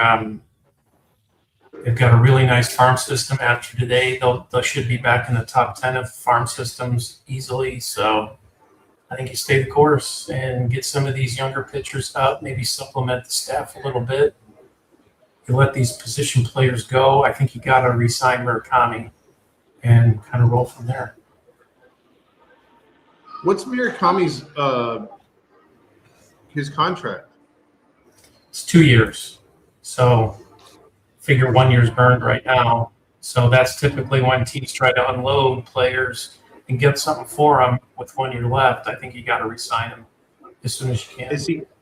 Do you know much about his agent? Is he one of these guys that makes you wait to the off season, or is he someone that's negotiable during the season? I honestly don't know. And you don't know, hopefully you hope the player sees the trajectory of the team and wants to stay and enjoys the city, but you just never know. Yeah, I'd be knocking on his hotel room door every night. Like, hey, you want to sign? Want to sign? Yeah. I just think, if you think back 6 months ago, he thought he was going to get a massive payday and a massive long-term contract. He didn't get it. So how does that play into this? Is he looking for that now, and is he looking for it from a deeper pocketed team? I don't know. But I can't believe that he wouldn't see the trajectory of this team and want to stay. Yeah. We took a chance on him, so it's like I'm hoping for your guys' sake that he has loyalty. The base has been really high on him, and supportive. So hopefully he does the right thing and stays on the south side. Yeah, so I mean, if you're able to re-sign him and you're able to add a little bit to the pitching staff, I think you're ready to roll and see where this postseason takes you and get some of these young guys some experience. Be great to see him get into the postseason and get some playoff games under their belt. Absolutely. Yeah, complete bonus. Jack Radel? Thought we would be. Yeah, you guys are definitely ahead of schedule. Jack Radel just signed with you, or just got drafted by Houston. Yeah, Notre Dame. Yeah. Feels like the Mets with their pick. That feels like a project just because that pitcher did not pitch last season. Yeah. And then I wanted to ask Ashley why Dieter hasn't been selected yet. It's mind-boggling to me. Why, who hasn't been selected yet? Dieter Keats, I think his name is. Talking about Hunter Gates, Arkansas. Hunter Dietz. Yeah, I don't know. Hunter Dietz. I don't know. He's the highest remaining prospect on Right. MLB.com. He hasn't been picked. Good question. There's more to the story, I'm sure, just like how Giants picked Carson Bowman. Oh, that's who they got, Logan Rules. But he was They got help. They need infield help. Brown and draft him next year. Just the Astros again, like you mentioned, they're in just a change of state and getting rid of the old, getting some new in, but they're not going to be as good as you've seen this year. They got to spend eventually, I think, in the off season on something. Giants need a lot of help. They're intriguing the Giants. I know we're talking about trade talk. Logan Witt, I wonder where he's going to go. It seems like he's on his way out of there, but it's going to be hard to trade Devers, Adames, and Chapman. Those are three big problems there with the Giants. As they're there ain't nobody taking Devers. I'm excited to see No, who you- Arizona takes with this next pick. What about you, Dave? What's that? I said I'm excited to see who Arizona takes with this next pick. They're on the clock. Yeah. Yep, and then the White Sox 3 picks later.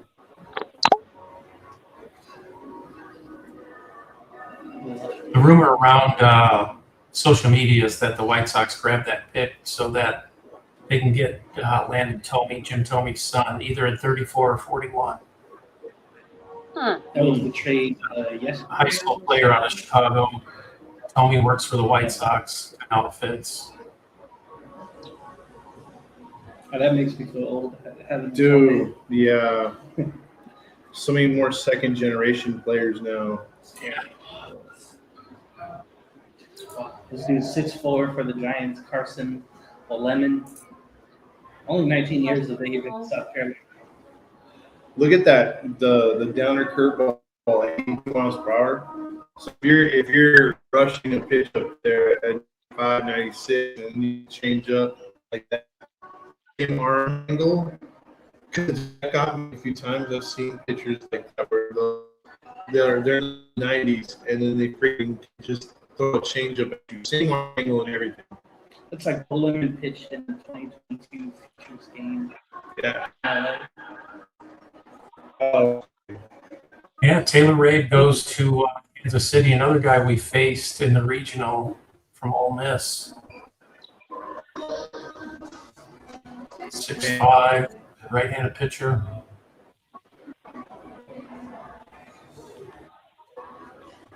But he's committed to it. So, You think they could pry him away from that? they offer him more money if they offer that, yeah. Yeah.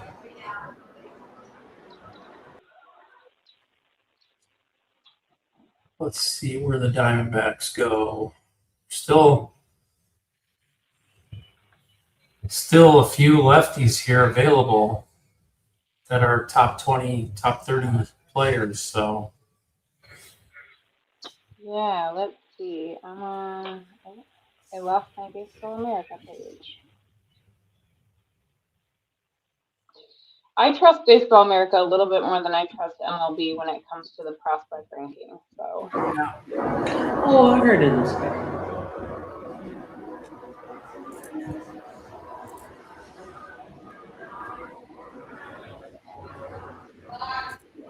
Taylor Rapp. From Ole Miss. Ole Miss has a lot of good pitchers, man. tell me about it. It killed us. We got leads in both games in the regional, and after about the third inning, we could not score. Oh my God. Like 24 innings against that team in 2 games. Kind of tired of seeing these guys.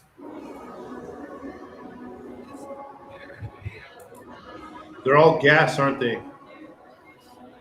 Yeah, and just good control and well coached, make no mistakes, lots of strikes. They just let you, they're a good team. West Virginia was a really good team at letting hitters get themselves out and using their aggressiveness against them. Blake Bryant to the Diamondbacks.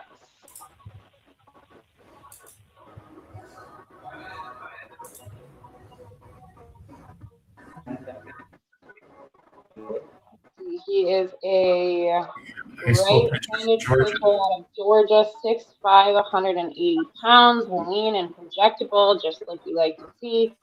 Upper 90s velocity, slider in the low 80s, curveball in the mid to upper 70s. Yeah, he sounds mid-rotation upside. He sounds like he's pretty nasty from what I've heard. Yeah, but somebody that's going to help you in 3 or 4 years. He's got a lot of work to do. 6'6", 180. He needs 20 pounds. For sure. 40 That's pounds. Isabella.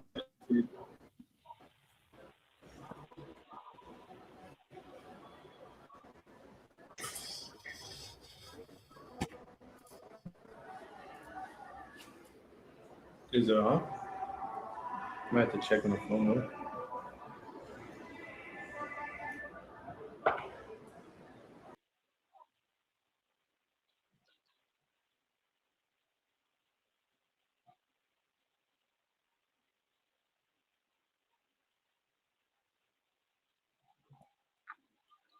All right, so next we have the Cardinals.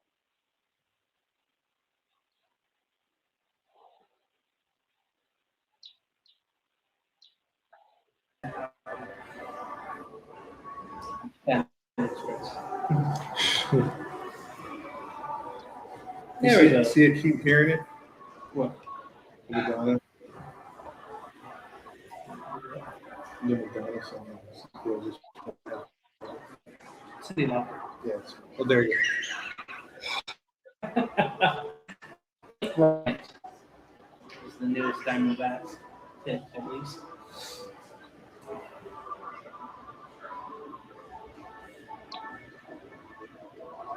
Let's see.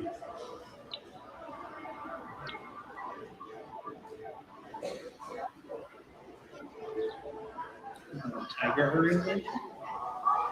No. Let's see. 18 years old. Oh, they 6'6".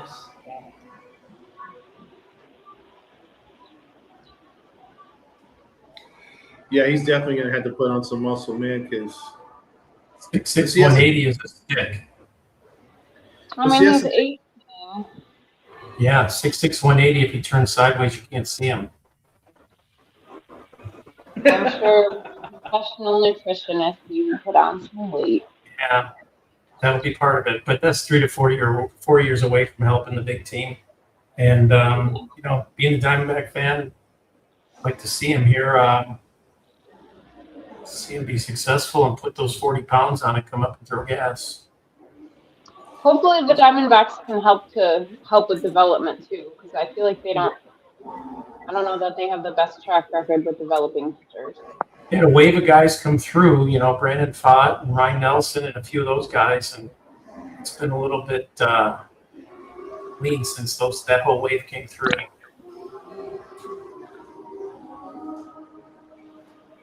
We're relying on the Zach Allens and the Merrill Kellys, and that tank's going to run dry here if it hasn't already.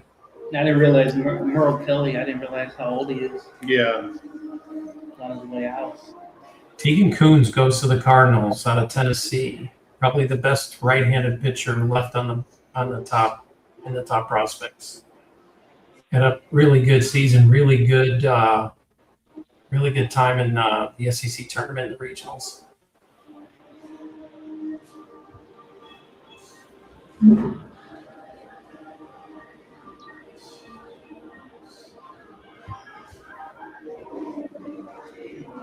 Tegan Coons.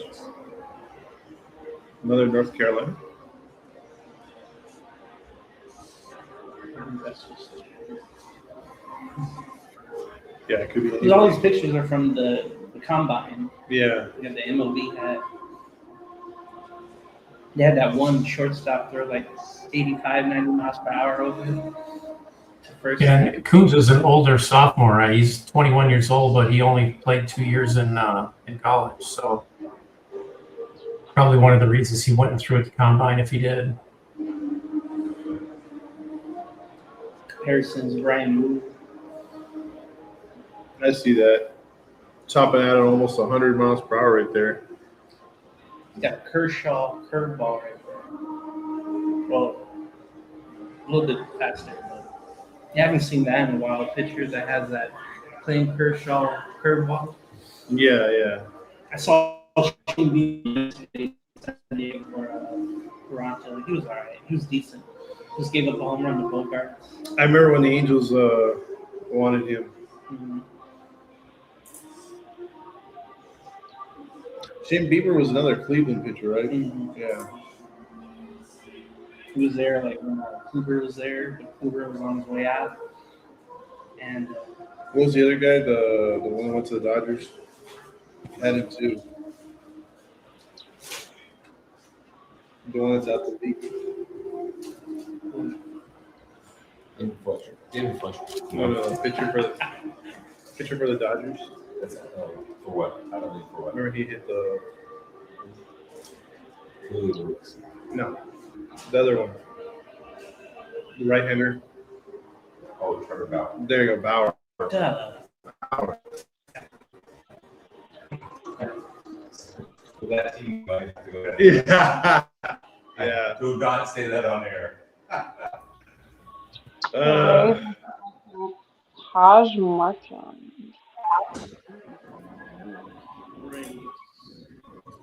You know what? That's a team though. When the Rays make a pick, even if it's a stretch, I'm like, they know what they're doing. Trust them. Yeah, absolutely. Because even though it doesn't like make sense to us, it's like you said earlier, they know the stuff, and they have a way of doing things. If it fits, I guess, the Rays standards, I mean, who's to argue it? Uh-huh. Yeah, they can take them, they can develop them, they can do something with them. Go for it. Yeah. With an unusual swing, so I feel like he. What's that? According to Baseball America, his unusual swing makes him a polarizing prospect, which I feel like that's very fitting for the Rays. Yeah. Well, that was a nice swing he had, and it doesn't look like it's just an all or nothing pool ball hitter, which I like. If you're gonna have like that inside out swing or whatever, or I would like for you to be able to spray the ball over the field. It looks like an unorthodox swing, and I'm trying to compare it to somebody where it's just a big overhaul swing. Sort of Zach Nedowish a little bit, right? Yeah. That could be comparable. But see, that's why I don't like Zach, because too much he pulls. Like, he's shown the ability he can go the other way, but He does a front foot twist, or he does that leg kick. But Yeah. It's never consistent. oh, real quick, Dave, since that dude has like a Chicago Bulls jersey right there, the City Connect, do you like that one or the South Side better? I don't like the South Side. I like this one a lot better. Okay. The other one just seems a little bit, I don't know, gang, meadow stuff. I don't really like that. Oh, okay, gotcha. On Sundays, do they still wear the 83 throwback? Yes. They've been wearing them occasionally, but I think they're wearing these newer ones more now. No. There you Just go. I one- predicted it. Landon Tomey to the White Sox at 34. Jim Tomey's son. There you go. Good call. Good call.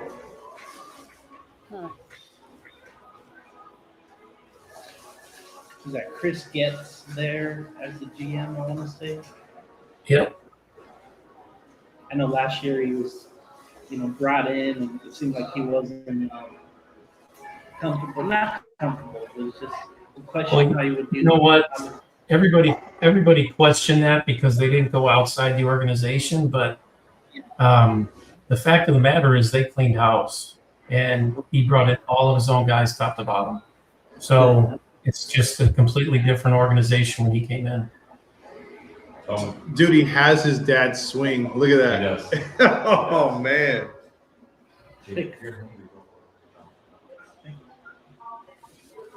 I can see that. Yeah, he's got a nice swing. Not Dude. as tall as his father. No. You know what They show him at 6 foot. You know I couldn't stand about Senior is when we had Percival, he could be at his most dominant.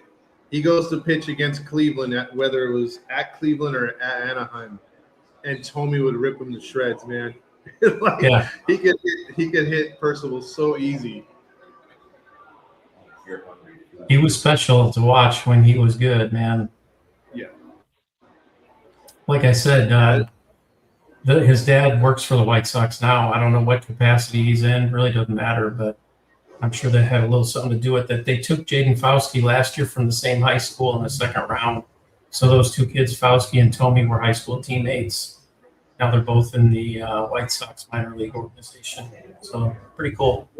What level is Fauske on right now? I think he's probably high A. I don't know for sure, but that's my guess. I'm really interested to see what Colorado does with those 2 picks in a row here at the end. Oh They yeah. need a lot of help, but not outfield, but I think some infield help there. Watch them not go pitcher at all. Dude, they have to though, because Yeah. free agency ain't coming there. They would use some relief help as well, so they need to hit on these, I think. Yeah, they've got to. So I saw Justin LeBron. He went to Cincinnati. Yeah. They'll have to move him around there because De La Cruz Cruz. is right there. Well, yeah. Would you Third convert base. him to? Oh, okay. I was gonna say Well, no. third or second. Because of Cruz, it's almost like an A-Rod deal because of his body, how tall he is. So you move Cruz to third if LeBron is ready to go at short. That would be in a couple of years. So that won't be now. Well, what about Cruz's speed to consider outfield? Emergency situation, I think. Okay. Not now. His arm is his feeling is just amazing. You have to really keep him up. Yeah, that dude's pretty. He's got a great arm.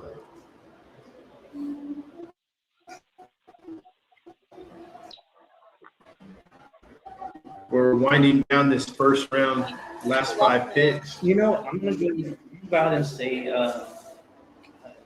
Dieter Keats. He goes to one of those Colorado picks. Okay. Like he's left on there for so long. If Might he- as well hit that. You know what? It's just too bad they haven't pulled a lot of those players in because you could have an Aaron Rodgers situation with Dietz right now. Was he drafted 26? I Yeah, can't remember. but you can keep focusing on him just sitting there. There's no one that has been at the draft, right? No players. Not It's just in well. the family. Yeah, it looks like family. There's been a few. The Angels seem to pick the guys that are there, like Christian Moore. That's what I'm saying. We haven't had the people in person. Yeah, it's all been on TV. I think the Yankees are on the clock. Trying to figure out who they would have or what they need, I guess. The Yankees, the most humble fan base out there. 27.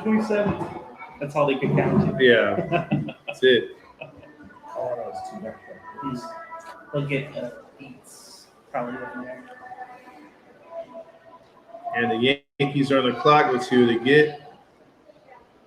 Hunter Dietz. Oh! Yeah. Stolen Fell in their lap.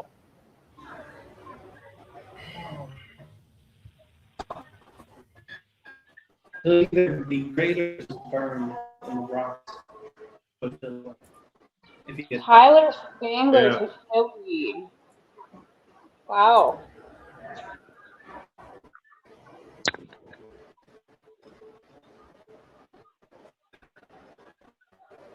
I like that slider slurve, dude.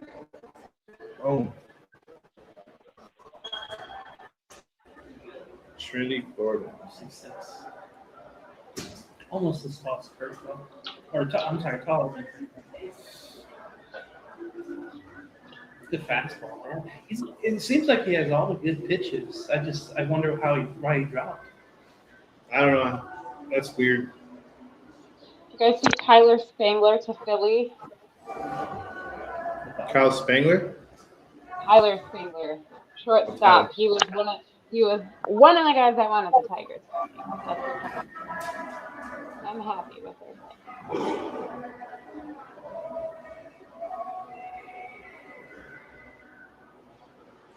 Wow.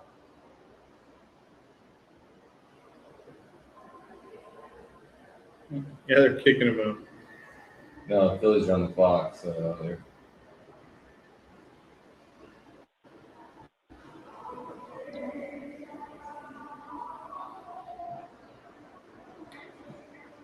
I like how they kind of make this a little spectacle. It's just so damn dark in there. It looks like. Yeah, yeah.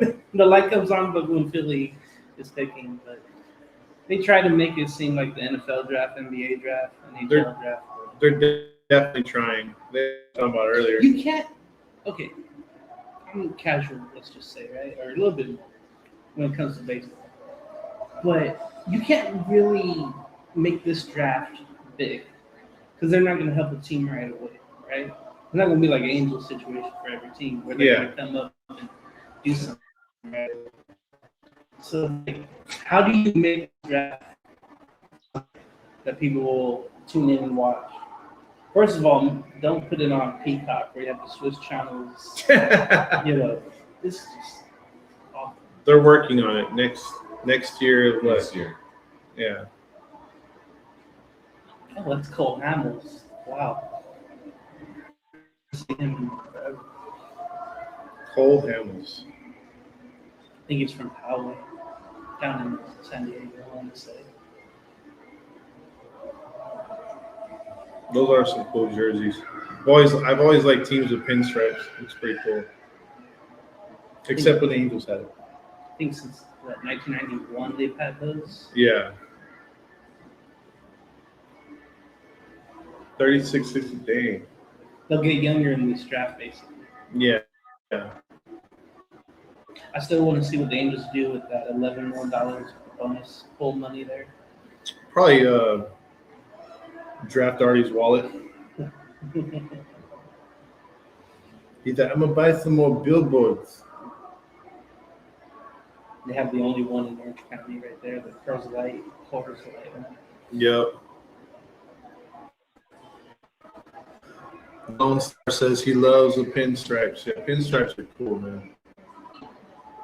You know, I wish it would come back as a vest uniform. Yeah, I yeah. wish that was a thing again. Dude, remember the Reds and Pirates had those? Those were pretty sick. What I really love is what the Tigers have this year. They have that orange at home, the alternate, but then that navy blue jersey on the road. I love that. Mm-hmm. That is amazing. Although you can't beat the old D, you know what I mean? Like That's why it hasn't gone away yet. what's that called again? The font? Yeah. And the Phillies get Let's see what the Phillies get here. Rob Manfred. Oh my God. Okay. Loud, obnoxious Philly fans. Oh, Yep, Tyler Spangler. that's a nice kid. He's even wearing Bryce Harper's. Remember when he wasn't that with the Nats? National. Yeah, so those fours. One thing, they had Trey Turner locked up for years there, so you have to move him to another position. Yeah. Or outfield. That's one thing. They're going to be active, the Phillies, in the trade deadline, or before it, I should say. No, I think he stepped out for a minute. Okay. Got 170 people watching. Shout out to all of you. Yes, thank you for checking in. Phillies war room looks happy. Yeah, They're they're in Boston. doing good. The Rockies have the next two picks. Then the Toronto Blue Jays should have been last year's World Series champions. You get them. Easy. And then Easy. and then you have the team cheaters. They are Ooh. they're like Astros. Hold my beer.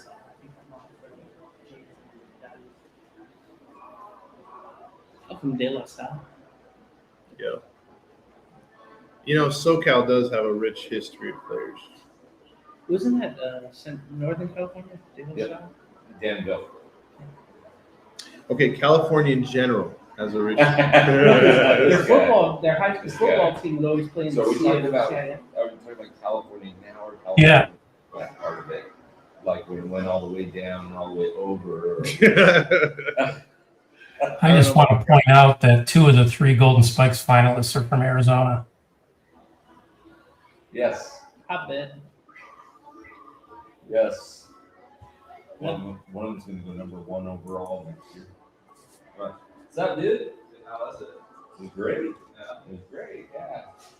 Daniel Jackson to the Rockies. That's There a goes good your pick. catcher. Yep. It's, He was one that I was looking at when he was on the board right now. They were showing the best available. Rockies get a catcher. They need that. Well, Need everything. yeah, I get it.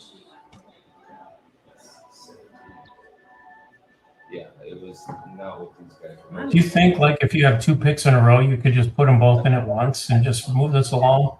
Right? That would be smart, but I guess you want to give each kid their moment, but pretty much. It was super cool. He had a lot of fun stories, a lot of fun stuff in the book.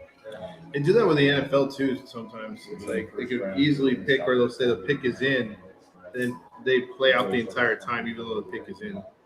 When you get help, you get Christian's here right now, and then I don't want him for until like 5. Troy. He barely lives. I can say that's no help. Yeah, so. I'm not ranked athlete comparison. I could see that. Christian yesterday. That dude's got some forearms. An hour early. Dude, Georgia had a really good run this year too. Yeah. I just love that North Carolina did not win the World Series. It was the unranked Oklahoma Sooners. Yeah. Great start. And of course, being a USC follower, I hated that North Carolina came back and won in that last game. Are you serious? I can't tell. Yeah. First time I've seen dogs in this shot. Yeah. At the Zoom. I know. Yeah. Yeah. I tried to come over to the box and they were gonna- That guy on the right. What? White sock. Logan Rudderman goes to Colorado. It's not a bad move. No, this one is the purse is like 35. So he's gonna bring home at least 10. If they don't find the night, so I think their fan base is a lot more devoted to the Rockies than the Angels fans are, even though Angels fans get a lot of credit for being loyal. They still draw. Yeah. Coors Field nearly gets $3 million every year. Well, there's nothing else to do Yeah. than to have the Broncos season. If they ever figured out how to, like, put a pitching staff together that can compete in that field, Yeah. Yeah. Yeah. He finally goes. This guy really pushed me, so I just really Sure. Hold on. Logan finally goes, huh? Oops. oh yeah. Good. Yeah.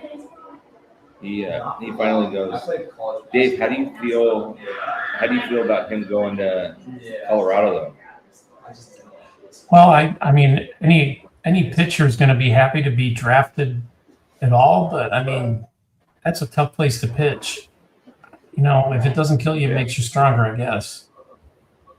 Exactly. Yeah. He's from Palmdale, so that's a place I know a little bit of. It's pretty hot out there. Ashley Stephen thought she's making the trade or two right now. She's got the GM of the Tigers on the phone going, all right, what you're going to do next, and then following that. She's writing an article too. Are we officially done with we're officially done with the first round, right? Oh no, we No. have. More. Blue Jays and Dodgers. Blue Jays and Dodgers. The way they have it written out.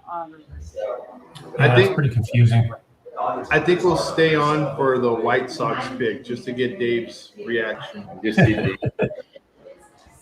I'm gonna Yeah. hop off after the Dodgers make their pick. Yeah, you'll have to see if they take a break between rounds too. If they take a break, we may want to cut it off. Okay, yeah, we'll do we'll that. see. Yeah, I already know who I'm wanting them to pick in the first pick of the second round. I think the White Sox have to pick the closer for ASU. Good kid, good pitcher, hard thrower. Is it the one where John's with right now? No, that's the one that Dave knows. So Dave, what do you think? Do you think maybe the Sox take him? That would be great, wouldn't it? That would be fantastic. He's not a closer anymore. He'll be a starter. So Yeah. Okay. his days closing are done. Yeah. Yeah. Well, at least he dodged the Rockies. Yeah. Well, for right now. For now.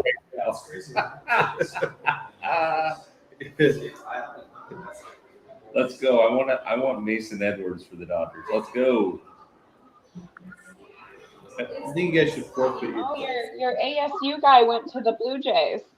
Dave. Oh, Carlone. Who's that? Okay. I was hoping he'd slip to 41. We're still on commercial. Who got picked? Cole Carlone. Oh, goal. We'll see in a second. 2 minutes like that. I don't know what's up with his app. Right now we're We're learning about Hilton Hilton honors. I'm waiting for that pick to be announced so that the rest of my house starts going crazy when they see it. Yeah, honestly. There it is.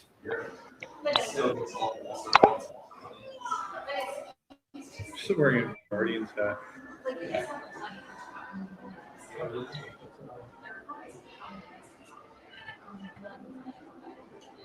Well, what's happened to the two best players of all time? And they just decided not to.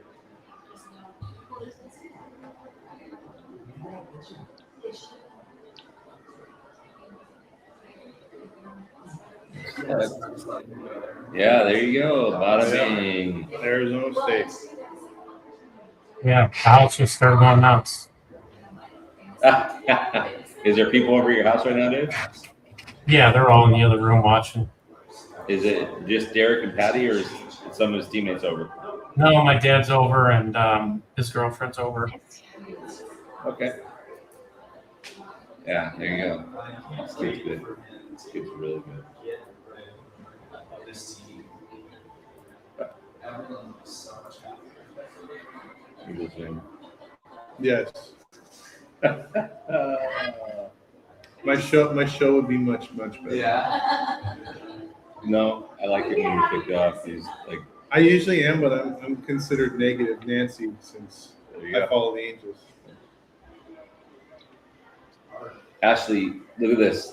133 Ks to 31 walks. Wow. Who is that? Cole. Oh, Cole Carlone. Okay. Yeah. That's like plus control. That's insane. Oh, Dodgers pick's already in. Dodgers pick is in. Maybe we'll take that freshman out of Edison High School. Possibly. I mean, we're trying for my track and I don't know. You know, We're you gonna get give you fungo bats and batting practice balls. we'll give you Shonawell for Rushman. I want Rushman. Dalton Rushing. Yeah, even though he's a bit of a head case, he's still better than anyone we got as catcher. Just saying.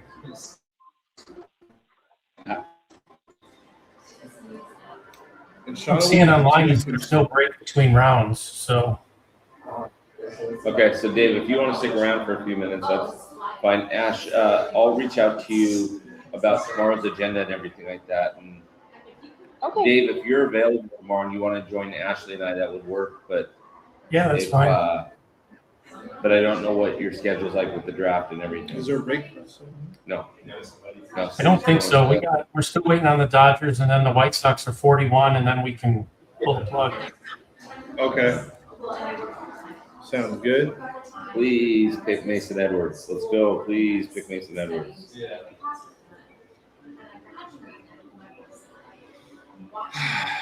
Now we gotta go for. We need more pitching. We don't have enough pitching. Oh, Lawrence, Bill. What's that? Oh, Lawrence. Oh, okay. That's who they picked? Yeah. Okay. Third baseman out of South Carolina High School, 6'5", 200 pounds. Bo Lawrence was the guy who I researched a little bit. So he's a power over hit, left-handed hitting third baseman, lofty swing, projectable raw power, makes contact to all fields, understands the strike zone, reach. He had a really good max exit velocity at the combine, fringy speed, but he's quick on his feet and has above average arm. There you go. There you go. That's what we need right there. 6'5", 200 pounds. I'm worried for the Dodgers. They're struggling this season. They looked really good last night, especially on defense. There you go. Yeah, maybe we can draft Luke next, so we can say we drafted Bo and Luke. No, too early. Yeah. I was thinking, is that a Dukes and Hazard? Yes, it is. South Carolina. That would Nice work. kid, yeah. Although I don't think they could fly the Confederate flag. And no, we're just gonna do the pick number 41 for Dave. But go ahead and knock yourself out. Yeah, don't worry. All right, so All right, I'll see you in a second. we'll do this last pick here for Dave's reaction and see who his White Sox get. I want the closer out of Arizona. See, look at this. The War Room's all excited. They all have World Series rings. I mean, Boston wasn't that excited. They didn't even show the Angels War Room. Everybody forgot to show up. We don't have a war room. It's just Artie. It's AI. He's just with that lisp. He's all like, "Hey, No, this is already, you guys just do it like a fantasy draft, like just next up, right? You just take that one. yeah." We're like, that guy's breathing. Okay. You inside the game feels good.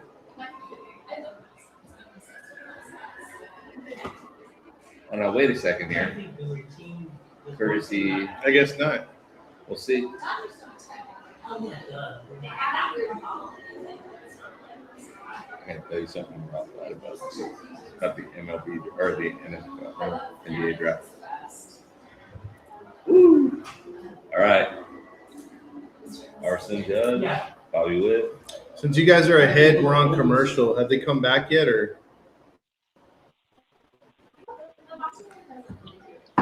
Oh, I'm not watching. Oh, okay.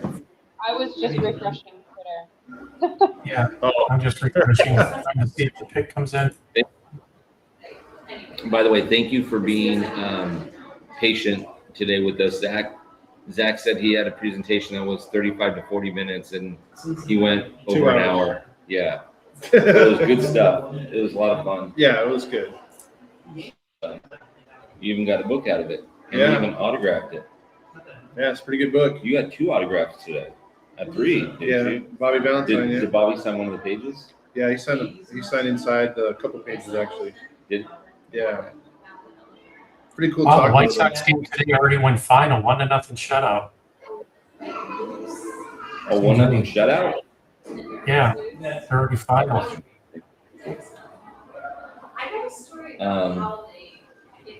I was hoping you guys. Boston's been hot lately, so I was hoping that you guys would slow them down a bit.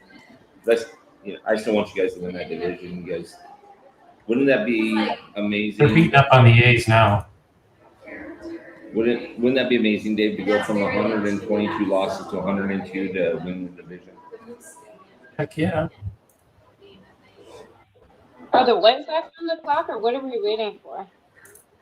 They should be on the clock. We didn't think there was going to be a break between rounds, but apparently they're Chris. All right, then, guys, commercial. I'm going to hop off. Thank you very much for having me on the show. Ashley, thank you for being patient with us and starting a little late. We appreciate that. Yeah. Sorry for the janky connection. It's usually not like this, but it's harder when you're doing remotes. Yeah. No, that's okay. My webcam was messing. I was having webcam problems, so I was late too. But thank you guys for having me on the show. Thank you for everybody who watched. Maybe I'll hop back on later. I don't know if you guys are still on. Yeah, yeah. we'd love to have you guys on again to talk baseball later in the season, for sure. Oh, for Yeah, sure. Yeah, I followed Halo's the Infield, so just you can find me on Twitter. All right, you got it, Ashley. Ashley, we'll get you and I and Dave and Todd back on, and we'll do a show at some point. That'd be That fun. sounds great. All right, bye guys. All right, you guys have a good one. Thank you all for watching the Halos in the Infield podcast. Make sure to like and subscribe on your way out.